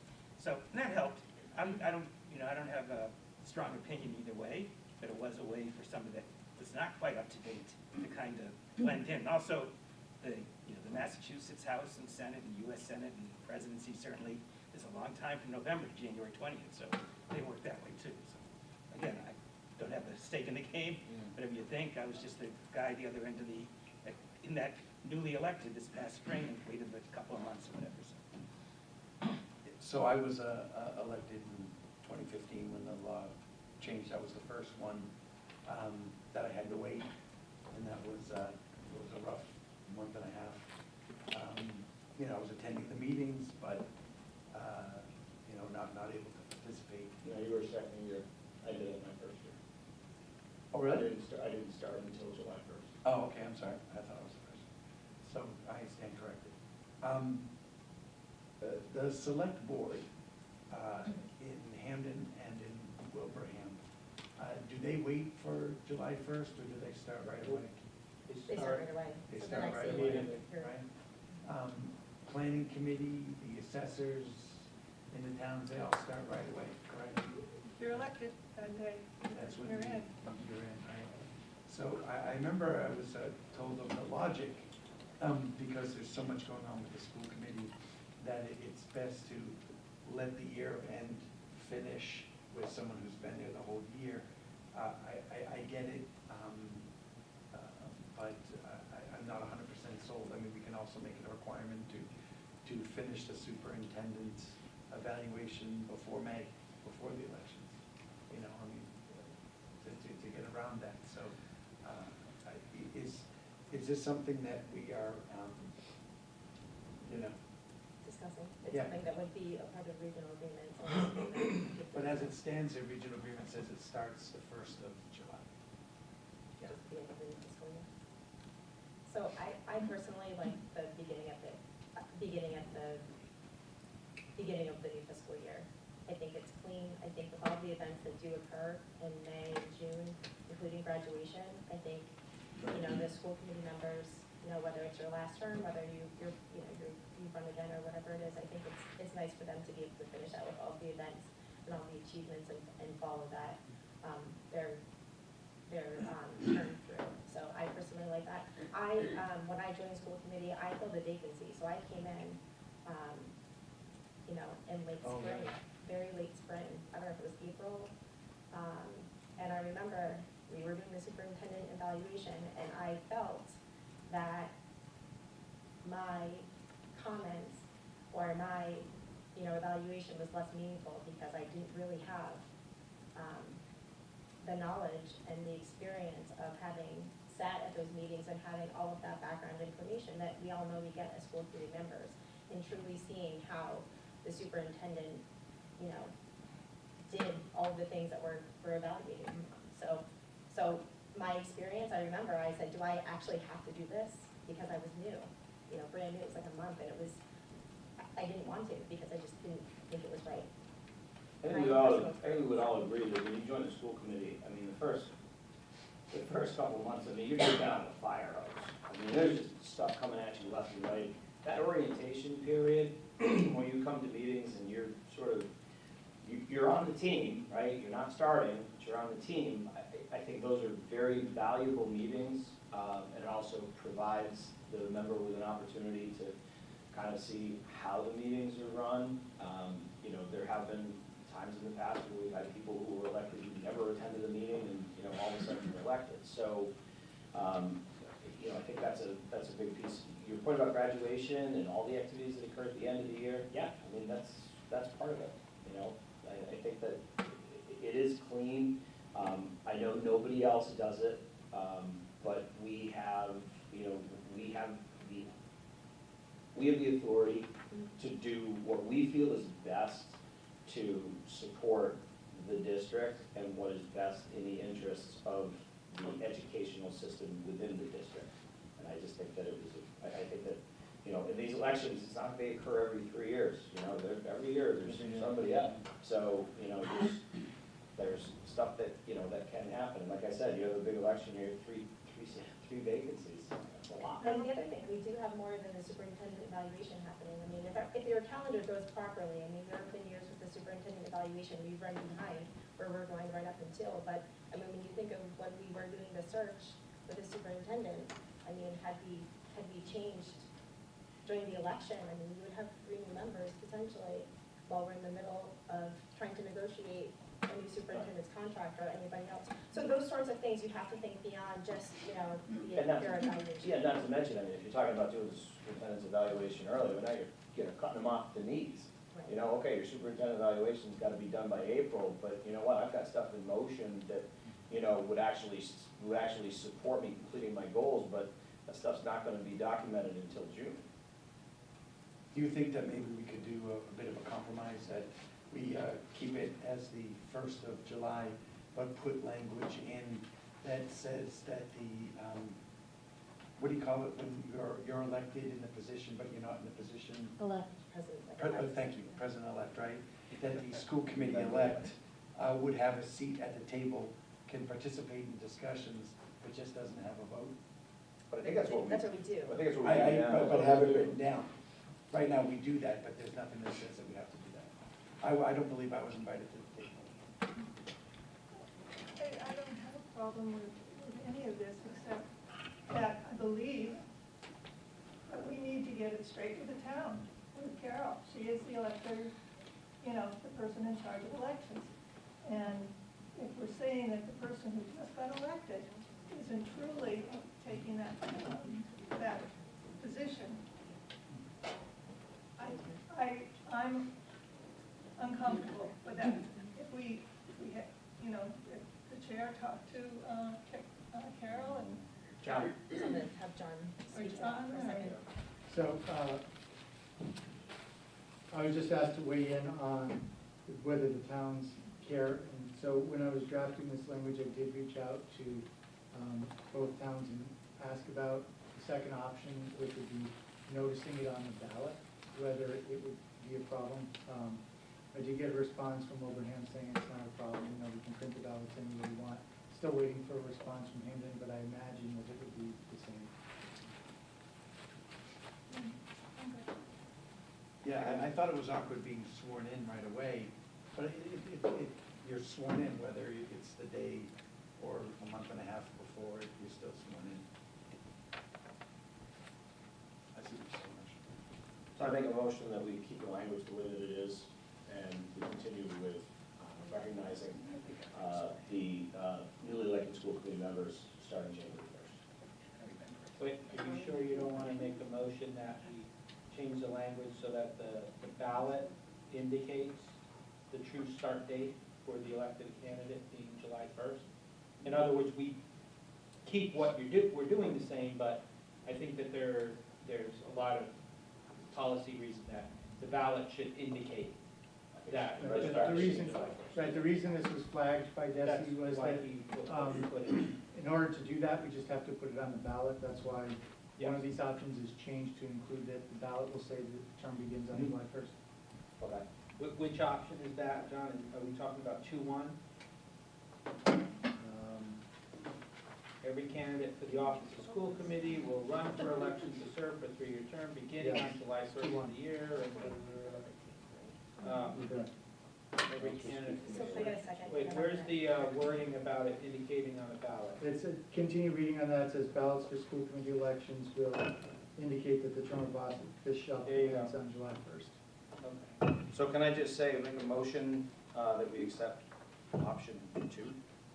Actually, can you hang on for a second, Michelle? Can we, so since the planning committee is actually meeting to do this exact same thing, do you mind that we have the discussion, we can kind of talk through it and understand where we lie? And then, just What based on any recommendations? feedback and recommendation, because if there's additional feedback that's brought to the table, then we can bring it back to the committee, so, thank you. If the towns are strongly against something that we've already voted for today, it would look like we're circumventing the process. Right, or if there's information that they have that we're not privy to or haven't considered. Gotcha. Okay. Thank you. You got enough information to roll on that? Yeah. Yep. All right, method of compliance with one person, one vote, U.S. constitutional requirement. So this is, we haven't been doing it this way. We've been doing just 5 and 2, but John, if you want to just, for the folks out in TV land, explain exactly what the impact is with regards to the school committee and how votes would be tallied. So, as it stands now, there would really be no impact. Maybe just to explain what the principle is first to get to that. The idea of one person, one vote is that representation on the committee should be proportional to the populations of the towns. And so there are different ways of achieving that. One way is to have a different number of members from each town, which is what you currently have. Another way is to weight the votes. Another way is to do town-wide elections, and then anyone can vote, or district-wide elections, and anyone can vote for anyone. And the feedback we got from Desi is that we need to identify an option that we're using to comply with the one person, one vote rule. Now, we have done the math on this. So right now, the 5 and 2 works. The only time when 5 and 2 might get us into a problem is, I think, if we had a quorum of 4 in one scenario, then we really, let's say if it was 2 members from Hamden and 2 members from Wilbraham, then it would not be in compliance with one person, one vote. So we've never dealt with that. We've never actually had a situation where we've only had a meeting of just 4 with just those circumstances, but that's where it could potentially come up under the current scenario. So the 3 options provided here basically give the 3 ways that we could demonstrate compliance in the future. If you choose one of the options, it may stay as 5 and 2. Just with that note that if you ever had that 4-person meeting that was a 2 and 2 representation, then you'd have to default to weighting the votes. Another way to do it is you could say, we'll have, a different number of school committee members, and we'll rate each person's vote in proportion to their ratio on the committee as compared to the ratio of the voters, or actually it's the residents in the towns. So, I don't know if that answers the question, but. I guess the idea, the thought that comes into my head though is kind of, you know, we elect a chair, and, you know, if you're getting into, you know, an area where you have a contentious vote, like let's say that you have something to deal with budget, and for some reason you have a 2-2 split. So now you have 2 from Hamden, 2 from Wilbraham. You know, I think, I would hope that at the discretion of the chair, that would, you know, that would throw up a red flag to say, geez, we probably really shouldn't be having this vote. We're missing almost half the members of the committee. I understand what Desi is saying with regards to, you know, sort of setting an option, but I would probably, again, I mean, being a regional school committee, we sort of straddle the lanes on both towns, and I would probably say that if we had some type of language in there talking about, you know, at the discretion of the chair of the school committee, so that we're, you know, we're in compliance with the ratio that we have, and I assume I saw there's language in there where it will be reevaluated at regular intervals, like every 3 years. That's under all the options, that's a requirement. So Yeah, when and you- so, you know, if you have that, then at least, you know, at least we have some flexibility within the committee. I know that you know, there's always the chance that you'll have a rogue chair or, you know, rogue members that want to take it, you know, I they think want to that's what we're advantage. protecting against, right? So, could we not define clearly what a quorum needs to be, and, you know, define that a quorum is a minimum of 3 Wilbraham members and 1 Hamden member? Because we could also have 4 Wilbraham members that make a quorum, and we're also 50. Right, so I mean, do we have the ability, if we clearly define what we consider a quorum as being, a minimum of 3 Wilbraham members and 1 Hamden member, that would prevent a road chair from going ahead with. I think the statutory requirements are different because it deals with the body as a whole. Right. You can't isolate out members. So a quorum is statutorily dictated by the state to determine that it represents a majority of the members on the committee, regardless of the representation. And I'm also going to offer there are some timing votes.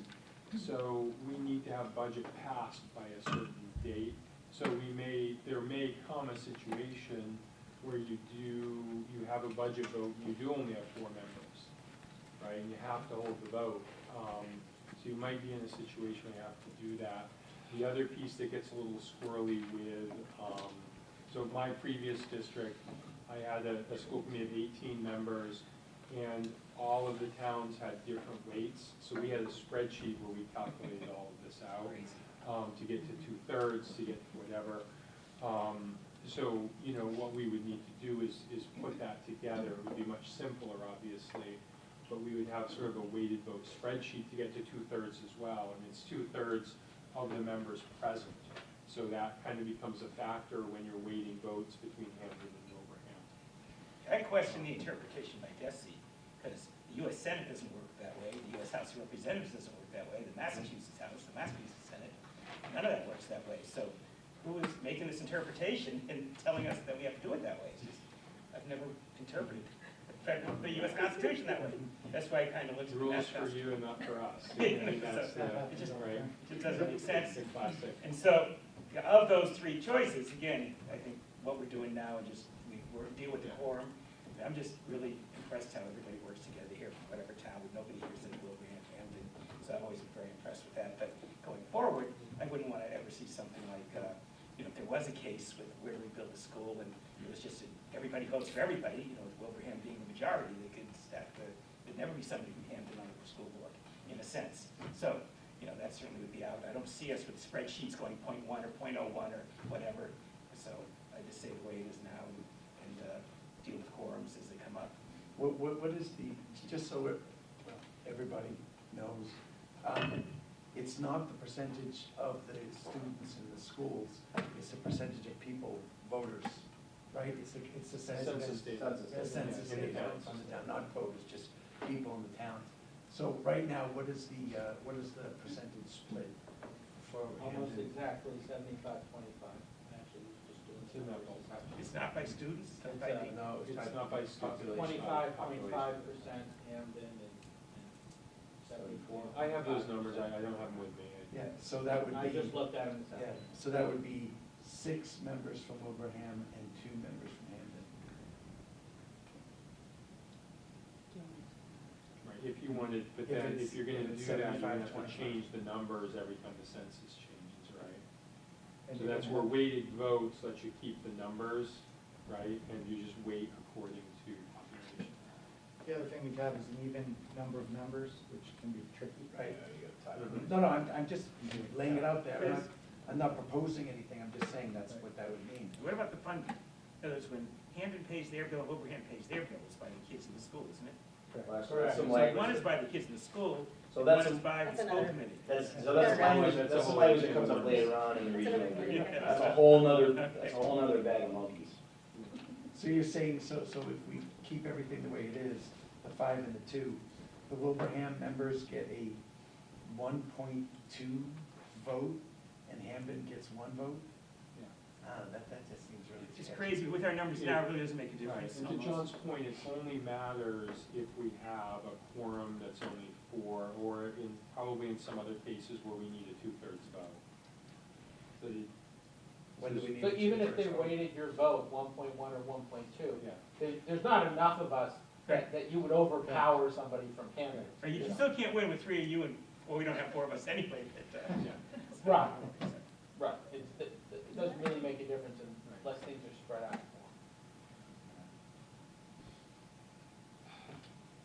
So it sounds like, what Is that I'm our hearing is that magic you're number? more leaning towards 3.2 on this one, which is what we were talking, basically what we do now.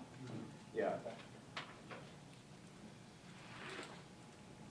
I used to reporting the news, the vote was, 4.67. Like, 2, there it is.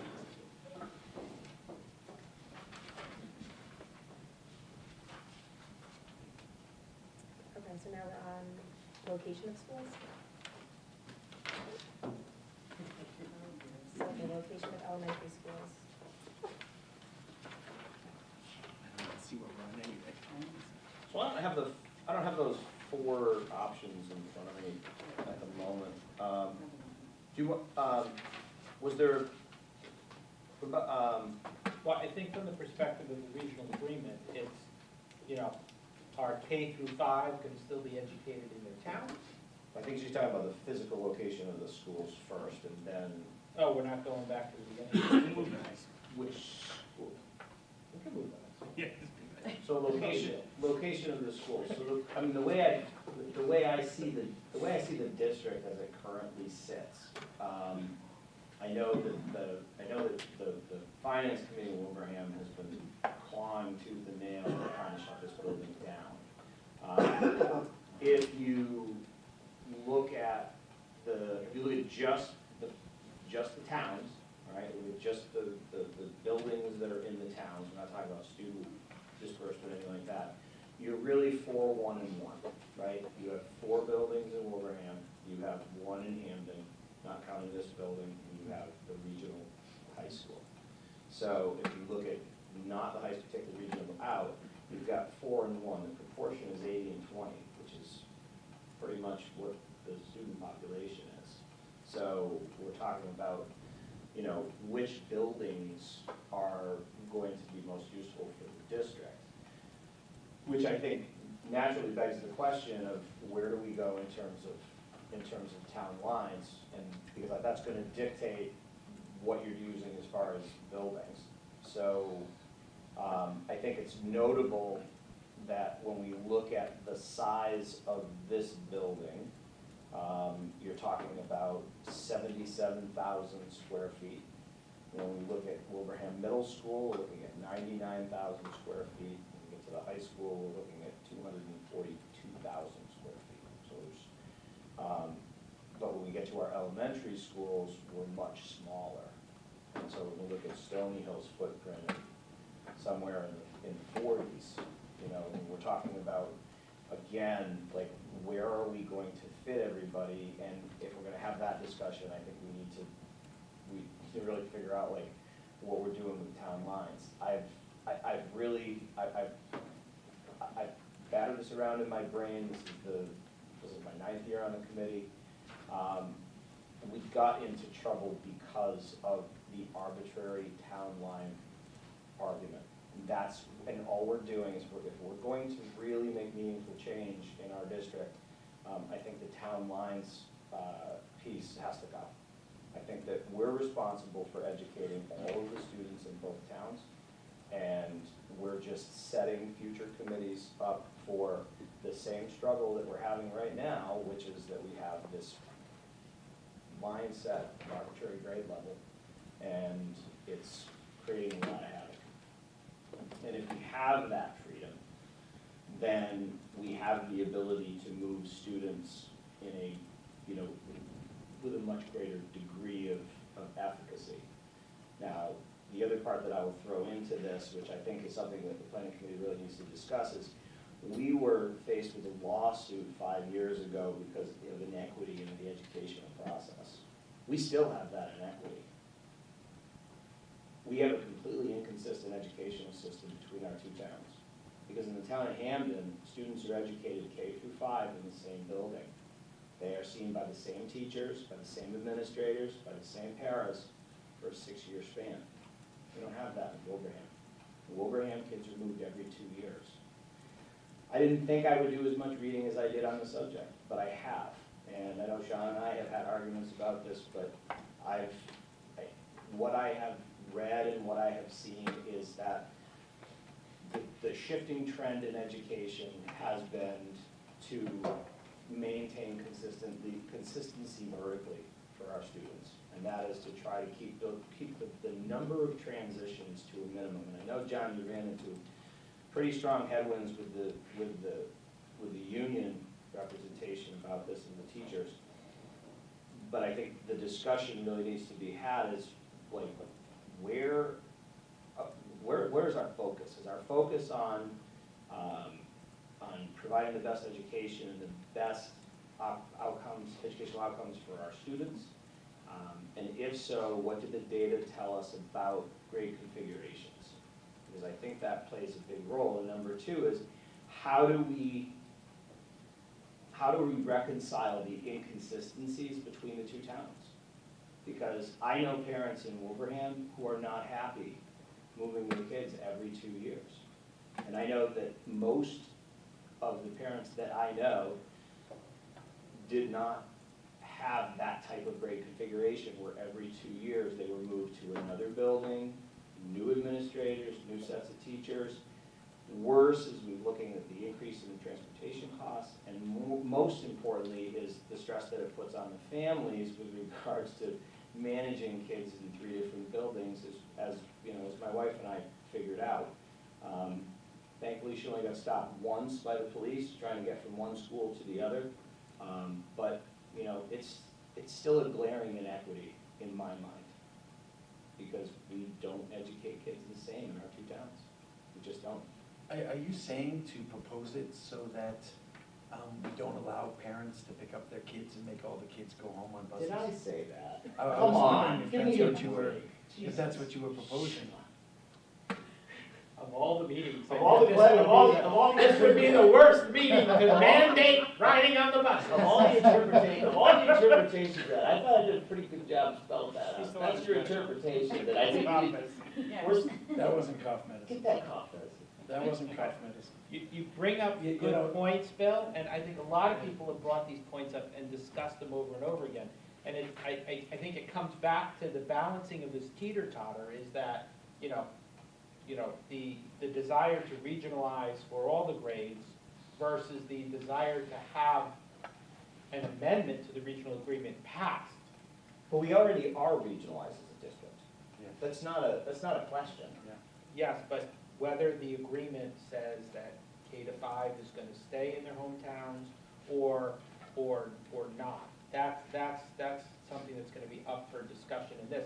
Exactly what buildings they go to, the wording is at the discretion of the school committee It's K-8. for K-8 is educated in their own towns. Right now is what it says. Right. So one option, right, so one option is for it to become, 6 to 12, at the discretion of the school committee, and K to 5 in their own towns. Or then the other option is K and up. And, hopefully, when we re-review the survey data and get an opinion from the planning committee, we'll have a feeling for what the appetite for the towns is to pass a regional agreement that had one of those in it or the other.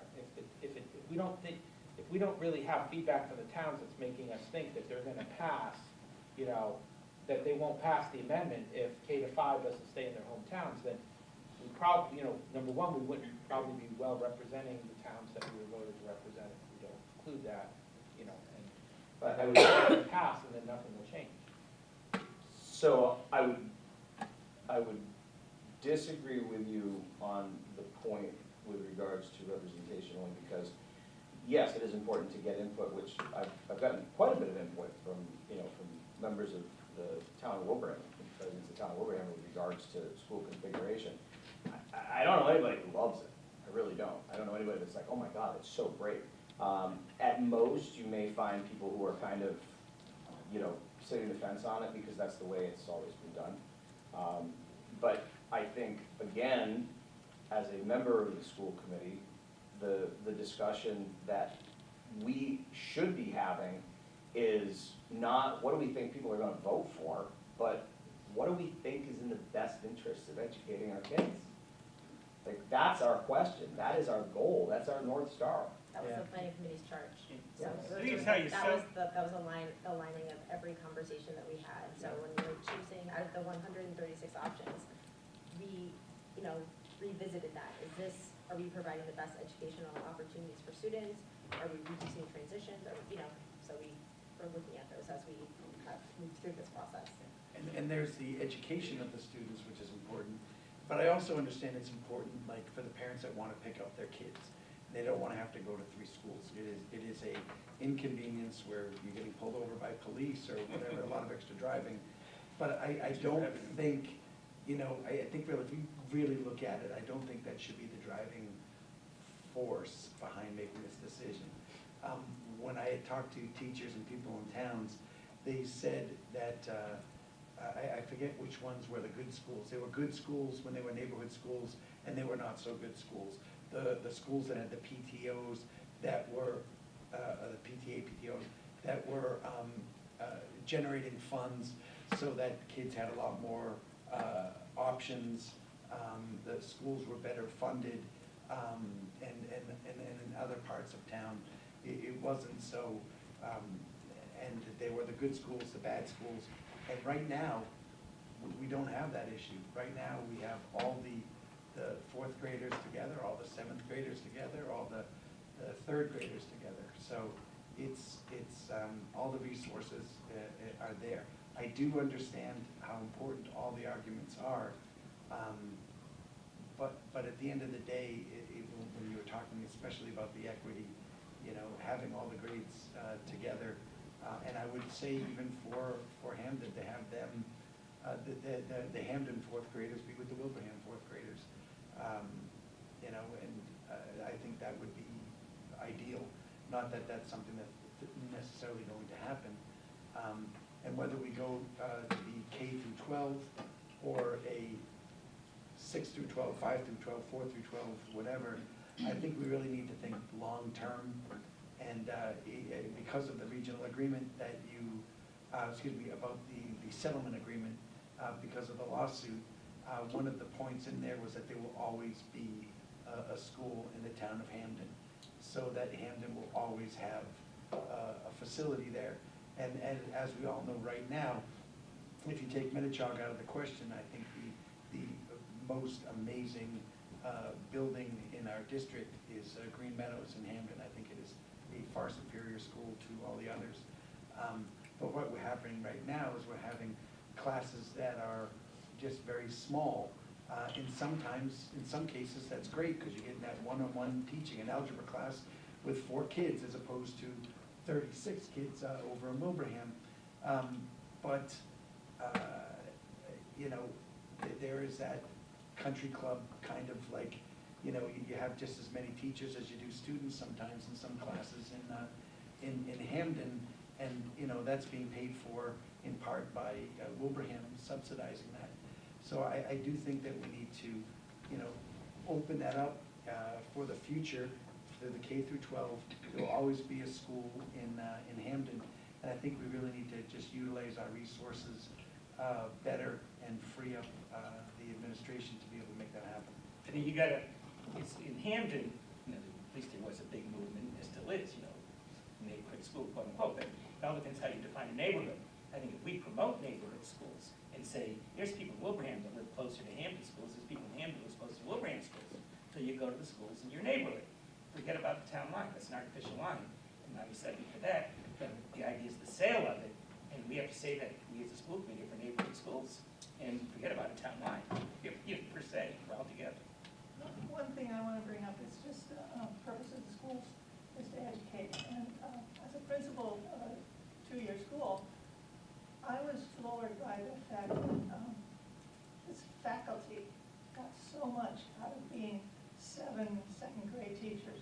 You know, the 7 best second-grade teachers, or however it went. But it gave them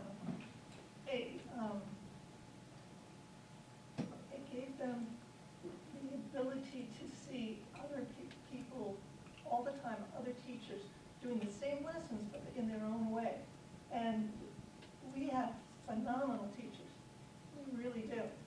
And the last time we really had them in any way together was with Dr. Scanlon when she would do her monthly or every other month powwow with the 3rd grade team from full towns. But it seems to me that it's not a be-all and end-all. I think we all have very good reasons why some things work better for their families, their kids, their schools. But I would really say that we would lose something with breaking up the teams. So what I'm going to do is I'm going to ask that we move on from this. This will be a conversation that we'll probably have at the next meeting. Yeah. In greater depth. We're not voting tonight, it's just a discussion. So let's move on to vocational students. So, I'm sorry, can I just make one quick point? So, I'm sorry, but Sean and I have had discussions offline about this. And the funny thing is that Sean and I we're agreeing, we're in total agreement with K through 12. I think we are. Yep. We are in total agreement. Where we go in terms of the configuration of the grades, we are miles apart. The one thing that I would say is I really haven't talked to anybody that was telling me about the good schools and the bad schools, so I don't have any firsthand knowledge of that. But the one thing that I would say is that if we use that as sort of a benchmark for where we're going to go, I think one of the things that we're doing is we're promoting mediocrity. Because if you have a school that has an active PTO and they're really putting it together, and we're saying, well, we're not going to do it because they're doing a good job. Well, that shouldn't be the case. What it should be the case is we should say, as a district, look at what this PTO is doing. We need to use them as the model for the other PTOs. And how do we use? And the PTOs should not be just at the building level, but there should be interaction between PTOs, and there should be. I mean, because you talk about, you know, they do fundraisers, like, you know, Miles Tree always did their spring carnival, you know. But what if another school decides to do that? Much like we've talked about the fundraising efforts with the spirit groups, right? So you have the spirit groups within the boosters.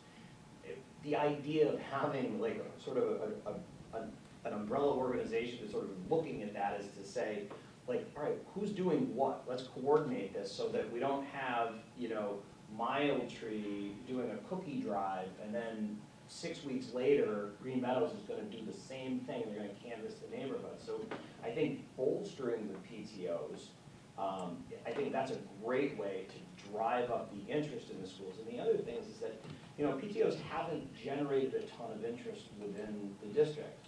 Why? Because the kids are only there for 2 years, right? But if you have a parent who has 3 kids and they're all gonna be going through the same school, chances are you're going to catch a lot more parents who are gonna say, yes, it's worth the investment of my time to sink into that. And I know I've talked to my wife about it, and she said, absolutely. She said, if I knew my kids were gonna be in the building for 5, 6, 7, 8 years, there's no doubt that I would be more active in the schools. So just thoughts to take back. I just. My last, Bill, just for your thought process, do you remember we have a boosters organization? And the reason we have a boosters organization is because there was, I don't want to call it anarchy, but there was a lot of going-ons about, oh, you know, give me money for this, give me money for that, and different organizations saying, listen, I got 100 different sports coming to me, you know, wanting to get donations, right? So, you know, and then you'd have say the football would get the biggest amount, and then you know, basket weaving would not get that much. I'm just saying whatever. I don't cross culture. Yeah, I wouldn't say, yeah, whatever. It's so we created this boosters organization with a formula and stuff like that was very complicated. So I think that we would have to do something like that, and I don't think a lot of parents would, you know, you saw how much divisiveness that boosters has created with different sports and parents and stuff. So it's a much larger discussion, but, you know. In quick reference, the PTO conversation, the disparity between the 2 groups was, I think at that point, because there were neighborhood schools, and depending on the locations of, you know, the demographics of families, there was a difference. So I think it was not because one was doing well and the other, you know, by choice, and the other one decided not to participate, but I think it was just a demographic. You know, but like I said, you know, the issue, it wouldn't change the argument to say that, you know, I mean, when we talk about the success of a PTO, I think fundraising, if we talk about the economic piece, that's a small piece. I mean, PTOs are so much more than just raising money. So, you know, I think that it's something to take under serious advisement for, you know, who we're looking at. And again, this is our one bite at the apple. So if we're going to make change, we're going to make meaningful change, and I think it's important that, you know, the consensus includes, you know, again, the idea that how are we going to make our district better, and how are we going to make education for our students better. So we are going to figure out about our vocational students and how we are going to move forward with paying for whatever charges we have. So there are 2 options. So under the statute and also under a regional agreement, vocational education costs of students who attend any school other than Career Tech are supposed to be charged directly to the towns rather than through the district. In practice, the district has been just funding those out of the operating budget. So there are 2 options here. One basically reaffirms the language in our current regional agreement, says we're actually going to do that. One reaffirms what our practice has been and say that we'll roll it into the operational budget. And then there's a third option, which is like an iteration on the first one, which says towns will pay the cost and the district won't be involved as a middleman. The schools will just build the towns and we'll keep our hands out of it. And can you just speak to how many students we're going to be talking about today? So at this point, we're talking about 4 students, I believe. All of them are from Wilbraham. Okay, that answers my question before I was going to ask. I was going to ask if there was a disparate number of students from one town or the other that were going to be affected. Have those numbers fluctuated much throughout the years, the ones that are going outside of Quebec? I honestly don't know, Could be a way to get that information, only because I don't know if 4 is an anomaly, right? I don't know if 4 is just, you know, post-COVID and before we had 35. Right? Yeah, we could see what our history is. Well, I'll also just say that, I'm sorry, I didn't mean to cut you off. No problem. John. No, that's it. So I'll say there's a change of practice here which may make the historical look not as accurate, which is now we have 9th grade students who are able to attend CTEX, and under the statute, students are required to go to the vocational school that their district provides if there's a 9th grade option.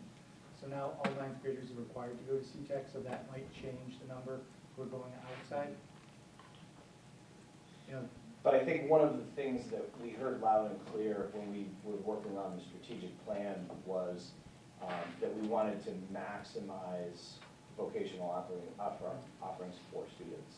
And so from a budgetary perspective, I don't know exactly how it works, but I think if we can find a way to make sure that we provide as open a path as possible for these students, but without burdening the district. If we see a jump in those costs, that may significantly impact our budget. So, you say the statute in Massachusetts is the town that is sending the student is to bear the costs of that. But Career Tech is different because Career Tech is a collaborative program. So they're sort of sheltered from that. That has to be paid through the district budget. Right. So it only kids going to, say, Smith Voc, Pathfinder, some other school. And they would be going there because the offerings are not available at LPVET? Correct. So Smith Voc has ag, right? That's the big one. At the end of the day, it all comes out of the same pot of money, right? I mean, it's all coming from taxpayer dollars, right? So you get taxpayer dollars, so either, the towns are billed directly for it. I would make the argument to go that way. I mean, we get enough pushback from the towns with regards to our own budget. Now we're forking out extra money, and if the statute is. Yeah, but they could just as easily turn around and say, okay, we're giving you all this, and now you're gonna itemize bill us for something else? What are we talking about for 4 students to go, what's the Call number? it, probably a little shy of 20,000 a year plus transportation. Per student? Per student? So 80,000 plus, depending on how we do transportation. If they're all going to Pathfinder, we can put them in the same van. If half of them are going one direction, half of them are the other, a van's gonna be, 25, 30,000 a year, depending on numbers and what you're doing. Now, the offerings that aren't available through LPVEC, are we dealing with lack of faculty or lack of facilities? I would say mostly lack of facilities. I mean, Smith Voc is the only agricultural high school west of, I think, Essex County. That's exciting. Right, seriously. So no one else has My those grandmother went programs. to Essex, There are a few programs offered at Pathfinder that aren't offered at CTEC, but. And has mainly has LPVEC investigated the feasibility of creating such a program? How many kids from schools within the collaborative are doing agriculture? So we have one kid that does agriculture? Two. We have 2 kids that are doing agriculture. We're one of, how many schools in the collaborative? Right, so how many from Long Meadow, how many from East Long Meadow, how many from Wendell? So let's take a look at, maybe if we work through LPVEC to get a little bit more information to talk about this. I would certainly much rather keep them under the umbrella of LPVEC rather than farming them out to another. And we're talking not only the. But you're talking about setting up pastures for crops, goat pens, cow pens, milking calf, having. You got plenty of land. Well, I got all that on my property. We're We're not there all day long to supervise The the Tirabassi Tech Agricultural Center. And I believe they have, and at Pathfinder, I think over at Pathfinder, popular is the automotive repair, right? Don't they do certified automotive repair, which we don't have? And once again, I looked into this at some point, it would be very expensive for us in, at LPVEC to set up the shops and stuff and all that kind of stuff. And it's just, it would be But again, having a the lot more money than is getting spent on tuition. But again, having the data, and Really? and then having having the numbers, I think would be very helpful from LPVEC if we can get those. I think the other thing that would be helpful is again, just sort of a discussion with them with regards to do you guys have the mechanism to even do this? And I know I have their facility on Brush Hill Ave, and I don't know anything about agricultural, you know, agricultural vocational training. They do, I'm assuming.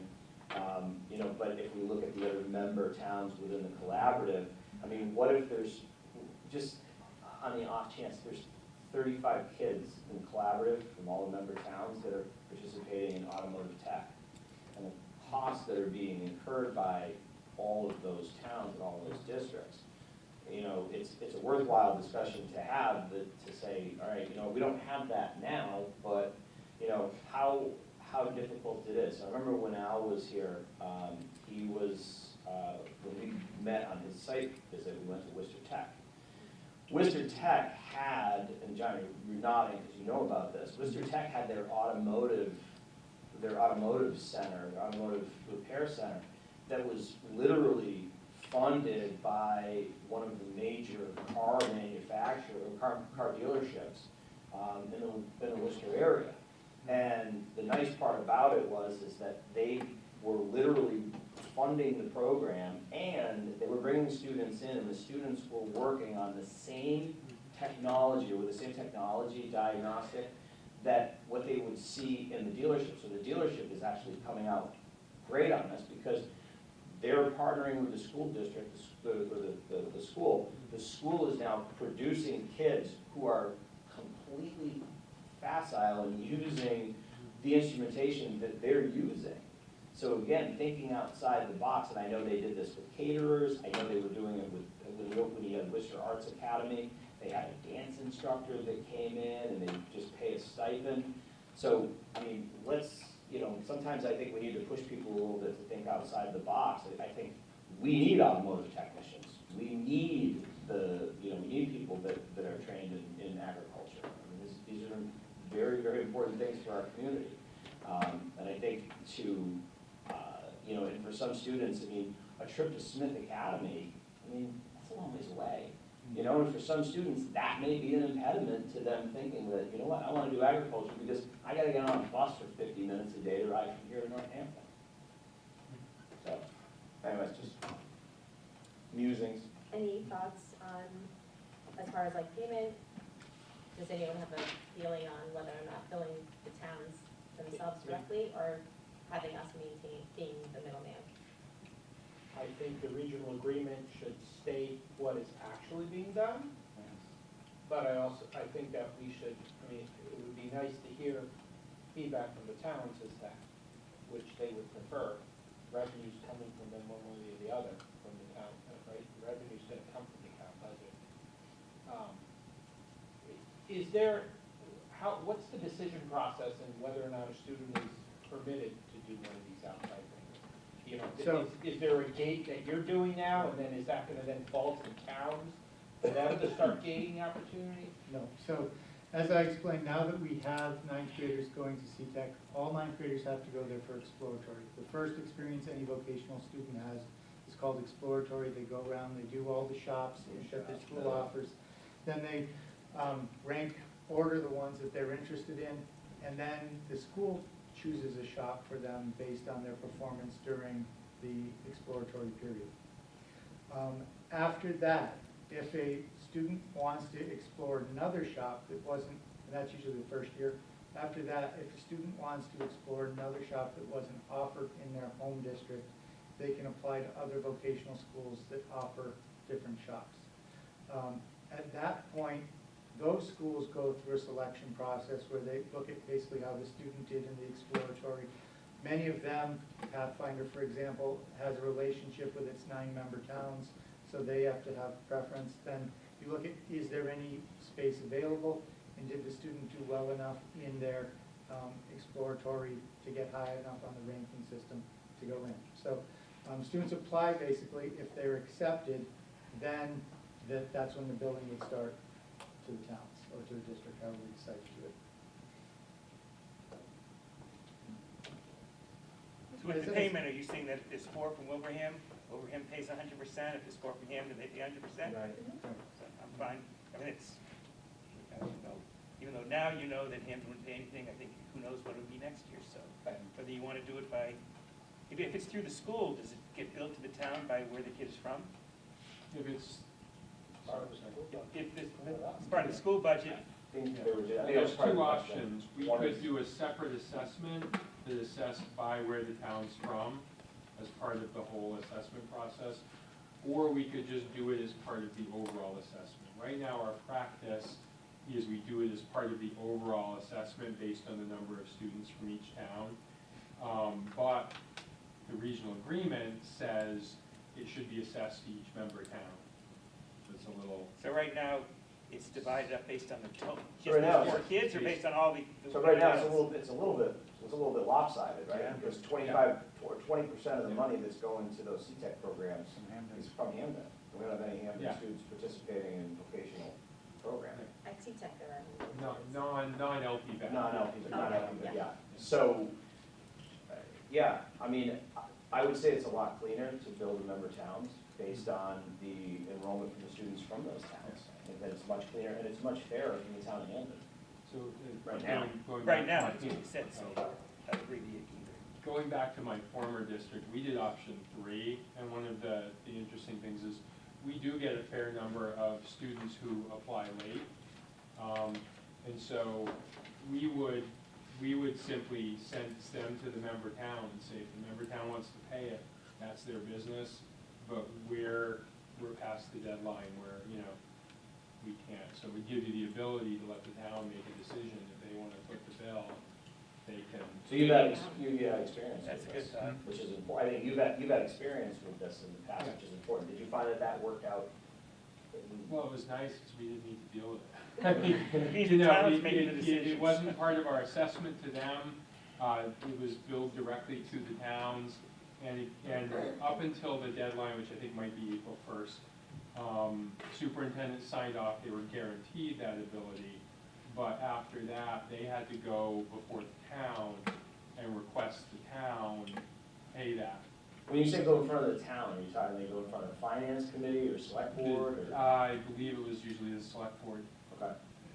Can they legally say no to the kids, or is there? I honestly don't know what the outcomes were. I didn't ask, I let them. See, that worries me a little bit, that the town could become a gatekeeper.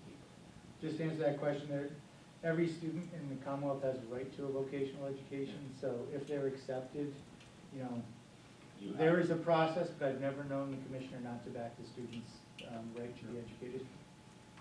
Therefore, the town has to pay. Right. So does option 3 seem like the clearest? I mean, we have to do the least in option 3. It leaves a lot more on the towns. I wouldn't imagine that the towns would opt for that one. I would probably accept 1 or 2. I don't know. Hamden, I assume, if they have 0 vocational students right now, may opt for the one where the towns, we assess the towns based on the enrollment in those vocational schools, whereas Wilbraham may prefer, I think we talk about who's subsidizing what, right? Yeah. So we may be Wilbraham may be subsidizing smaller class sizes at Green Meadows, as was postulated, but Hamden may be subsidizing vocational schools. I look at it as insurance too. Take In money. other words, in the future, there could be 4 kids from Hamden, nobody from Wilbraham, we have to pay the whole bill. Is if you have it the other way, Wilbraham would pay their %, so they'd be subsidizing Hamden, so it's like insurance. And it could affect Hamden more than Wilbraham because they're smaller numbers. And that's one of the powers of the financial stability of the regional school district, right? Yeah. To help kind of blunt the costs for individual towns in that regard. So the 3 options are, option number 1, the vendors bill us, And you pay for it. and we charge the towns. The second one is that we just take it as part of our budget and we Yeah. pay for everything. Vendors invoice us, we pay Yeah, it through and the assessment. third one is, it's all up to the towns. The towns have to pay with the Yeah. vendors, the town has to pay. But the first 2, just to be clear, one of them is, if 4 kids from Wilbraham, all the money gets billed to Wilbraham. One of the other ones, I can't remember which is which, is Wilbraham pays the 3/4 and Hamden pays a quarter regardless of the Right. breakdown. Yeah, that's the second option. That's the second option. I think it's more fair to in option 3. I think you build a member towns and, you've got. No, building the member towns is option 1. Oh. Option 3 is you let the towns handle everything, from the vendors, picking the bus, getting the bus, right? Well, we would. No, you guys would arrange all We would that. arrange the bus. But We would arrange the you're saying that transportation. The bill would just go directly to the town. town. Right, so we would still be the coordinating entity for most of that.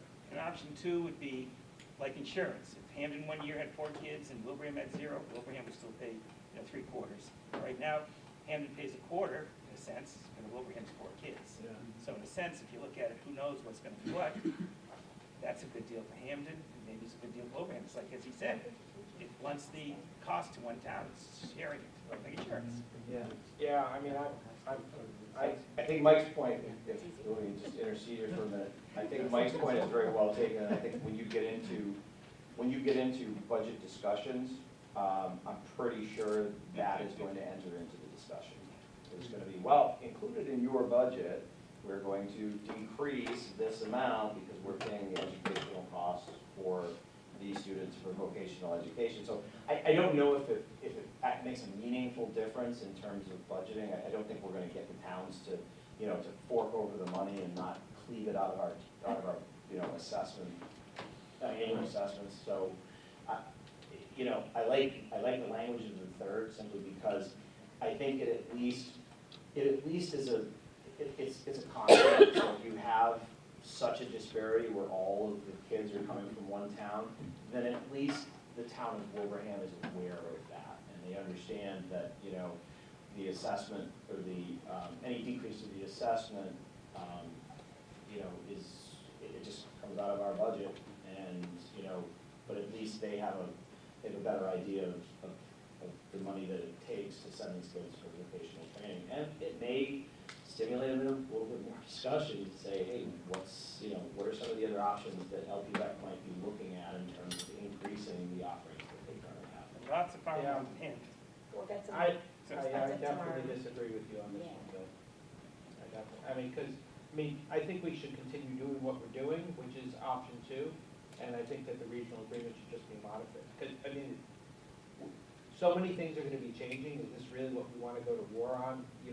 Like, we want this to be another thing that we're gonna be having people argue about, discuss professionally, about changing and so forth. What we're doing has been working, it's been going on for the 9 years that you've been on the school committee. Perhaps everybody, you unawares of the details there, and I don't think that this is one, I think that the regional agreement should just be changed to reflect what's actually been happening. I would probably kick this back to you We're guys. gonna get perspective tomorrow, Yeah. and then. Right. We we'll should touch get it from the base either selectmen, what they would Yes, prefer. And exactly. maybe even preempt it by having the planning members reach out to the finance advisory and just say, hey, look, this are the options that are on the table. We don't want to step on your toes. Exactly. So what do what's cleanest for you guys? I know what's going to be cleanest for them. It's going to say, keep doing what we're doing. Right. I understand your point, Mike. It makes sense. Is it a fight that you want to have? No, but it is cleaner. And again, I always look at it from the perspective of one bite at the apple. So, what happens if those numbers go from 4 to 20? Right. Right? Mhm. And so now Hamden's now funding a significant portion of the vocational education of the students in one town. Right. So, That's all the kids are from Hamden. well, let's say the opposite, right? So Right. you have 40 kids from Hampton that Yeah. do Yeah. those vocational training programs, and now all of a sudden the town of Hamden is, they're funding 20%, 80% of that. We'll report back what we hear from the Board of Select, and we have budget finance on Monday, and I'm sure this will be part of the budget conversation. And we'll be discussing this at our next meeting, as well as, so the next portion about the assessment, so we understand we're not gonna have this discussion tonight because it's 8:52. And it's a lengthy discussion, and we have discussed that we do want to change the assessment, but again, it has to just be a more in-depth conversation, and again, having done forever and ever.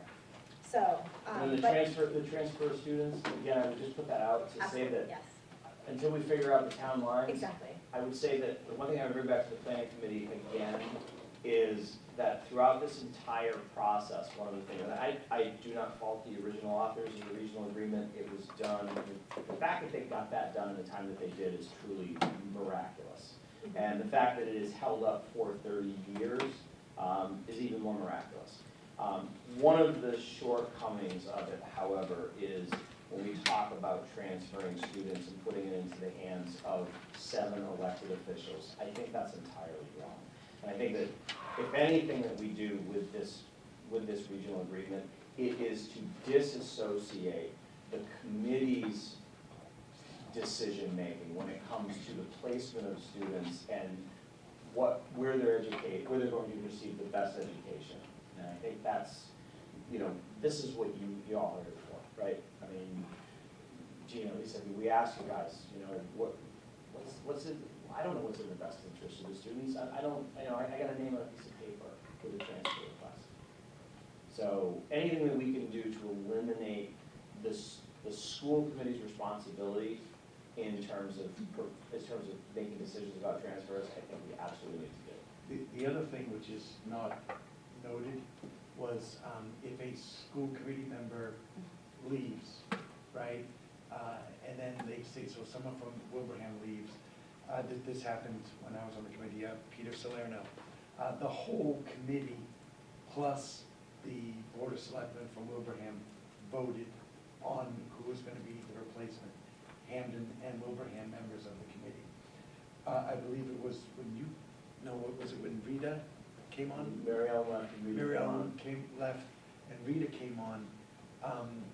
It was changed so that just the members of the Hamden committee on the school committee plus the Hamden Board of Selectmen, they made that vote.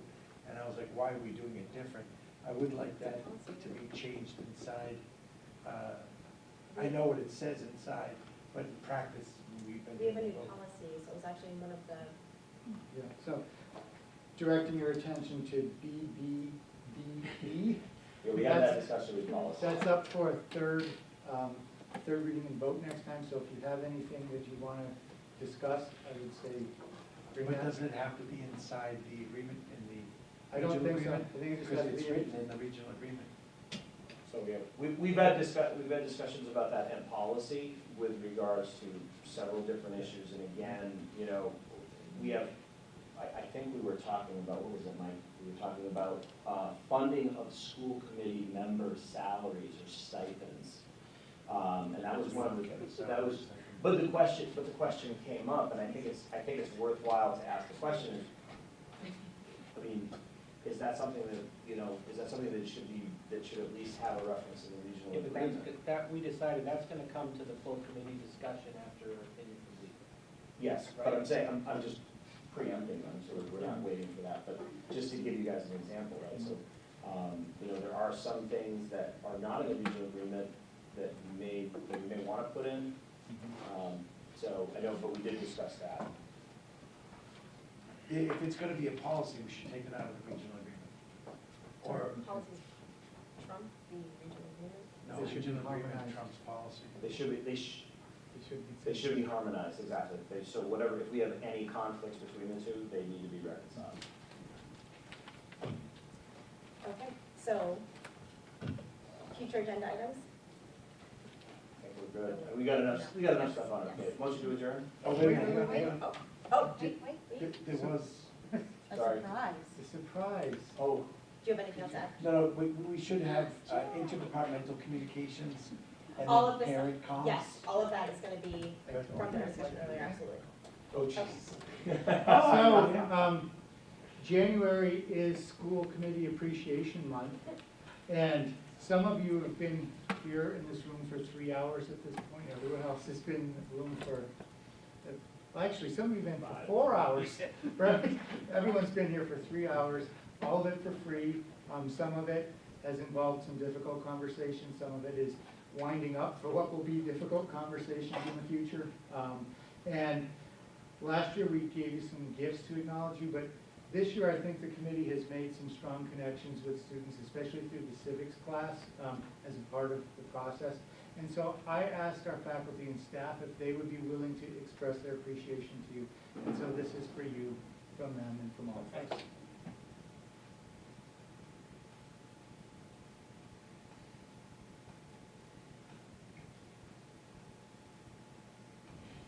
Faster Wi-Fi hotspot.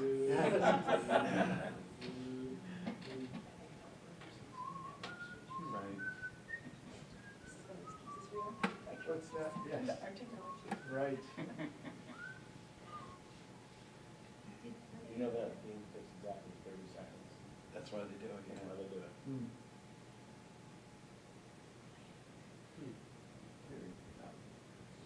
Yeah.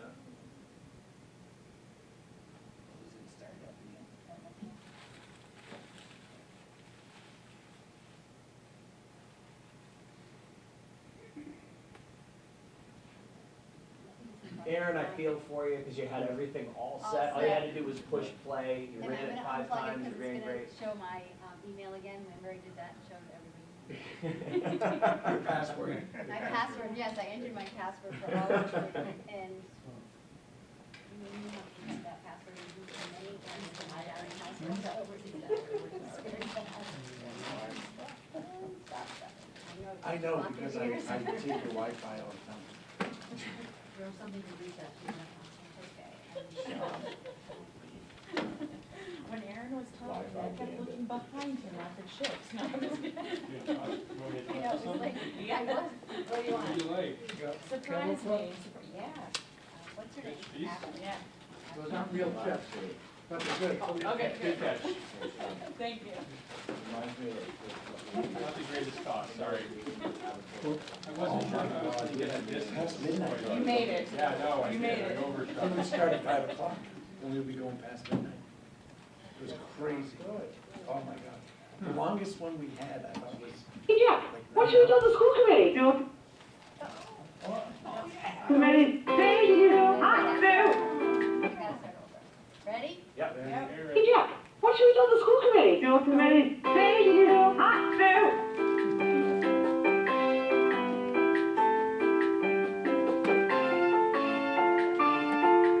Hey, school committee, thank you for all you do for the Hampton-Wilbraham Regional School District. You are the best. Thank you, school committee, for everything that you do. Thank you, school committee, for all the hard work you put into our school and for us as students. Thank you so much, school committee, for all that you do for our fine arts and our job community. Thank you, school committee, for all that you do for my job. Thank you, school committee, for all you do for myself, fellow staff, and students here in the Hampton-Wilbraham Regional School District. Thank you, school committee, for your continuous efforts in making CHOG a creative space. Thank you, school committee members, for everything that you do. Thank you, school committee, for all that you do. You rock. This is an awesome place to be. It's an awesome place for the students, an awesome place for the teachers, and I'm so happy to be working in this great environment. Thank you very much. Happy School Committee Appreciation Month. Thank you for all that you do. Thank you. Thank you. Nice job. Your next meeting, The next meeting. Is that my- February 5th, somewhere around there. Let's see. Oh, Thursday, February 1st. Thursday, February 1st. Yep, IRC 6:30. Okay, motion to adjourn? Second. Okay, roll call, Bill? Aye. Cheryl? Aye. Sean? Did we vote on the consent agenda? Yes. Okay. Aye. Lisa? Aye. Mike? Aye. Rich? Myself, aye. We're adjourned 9:01. You're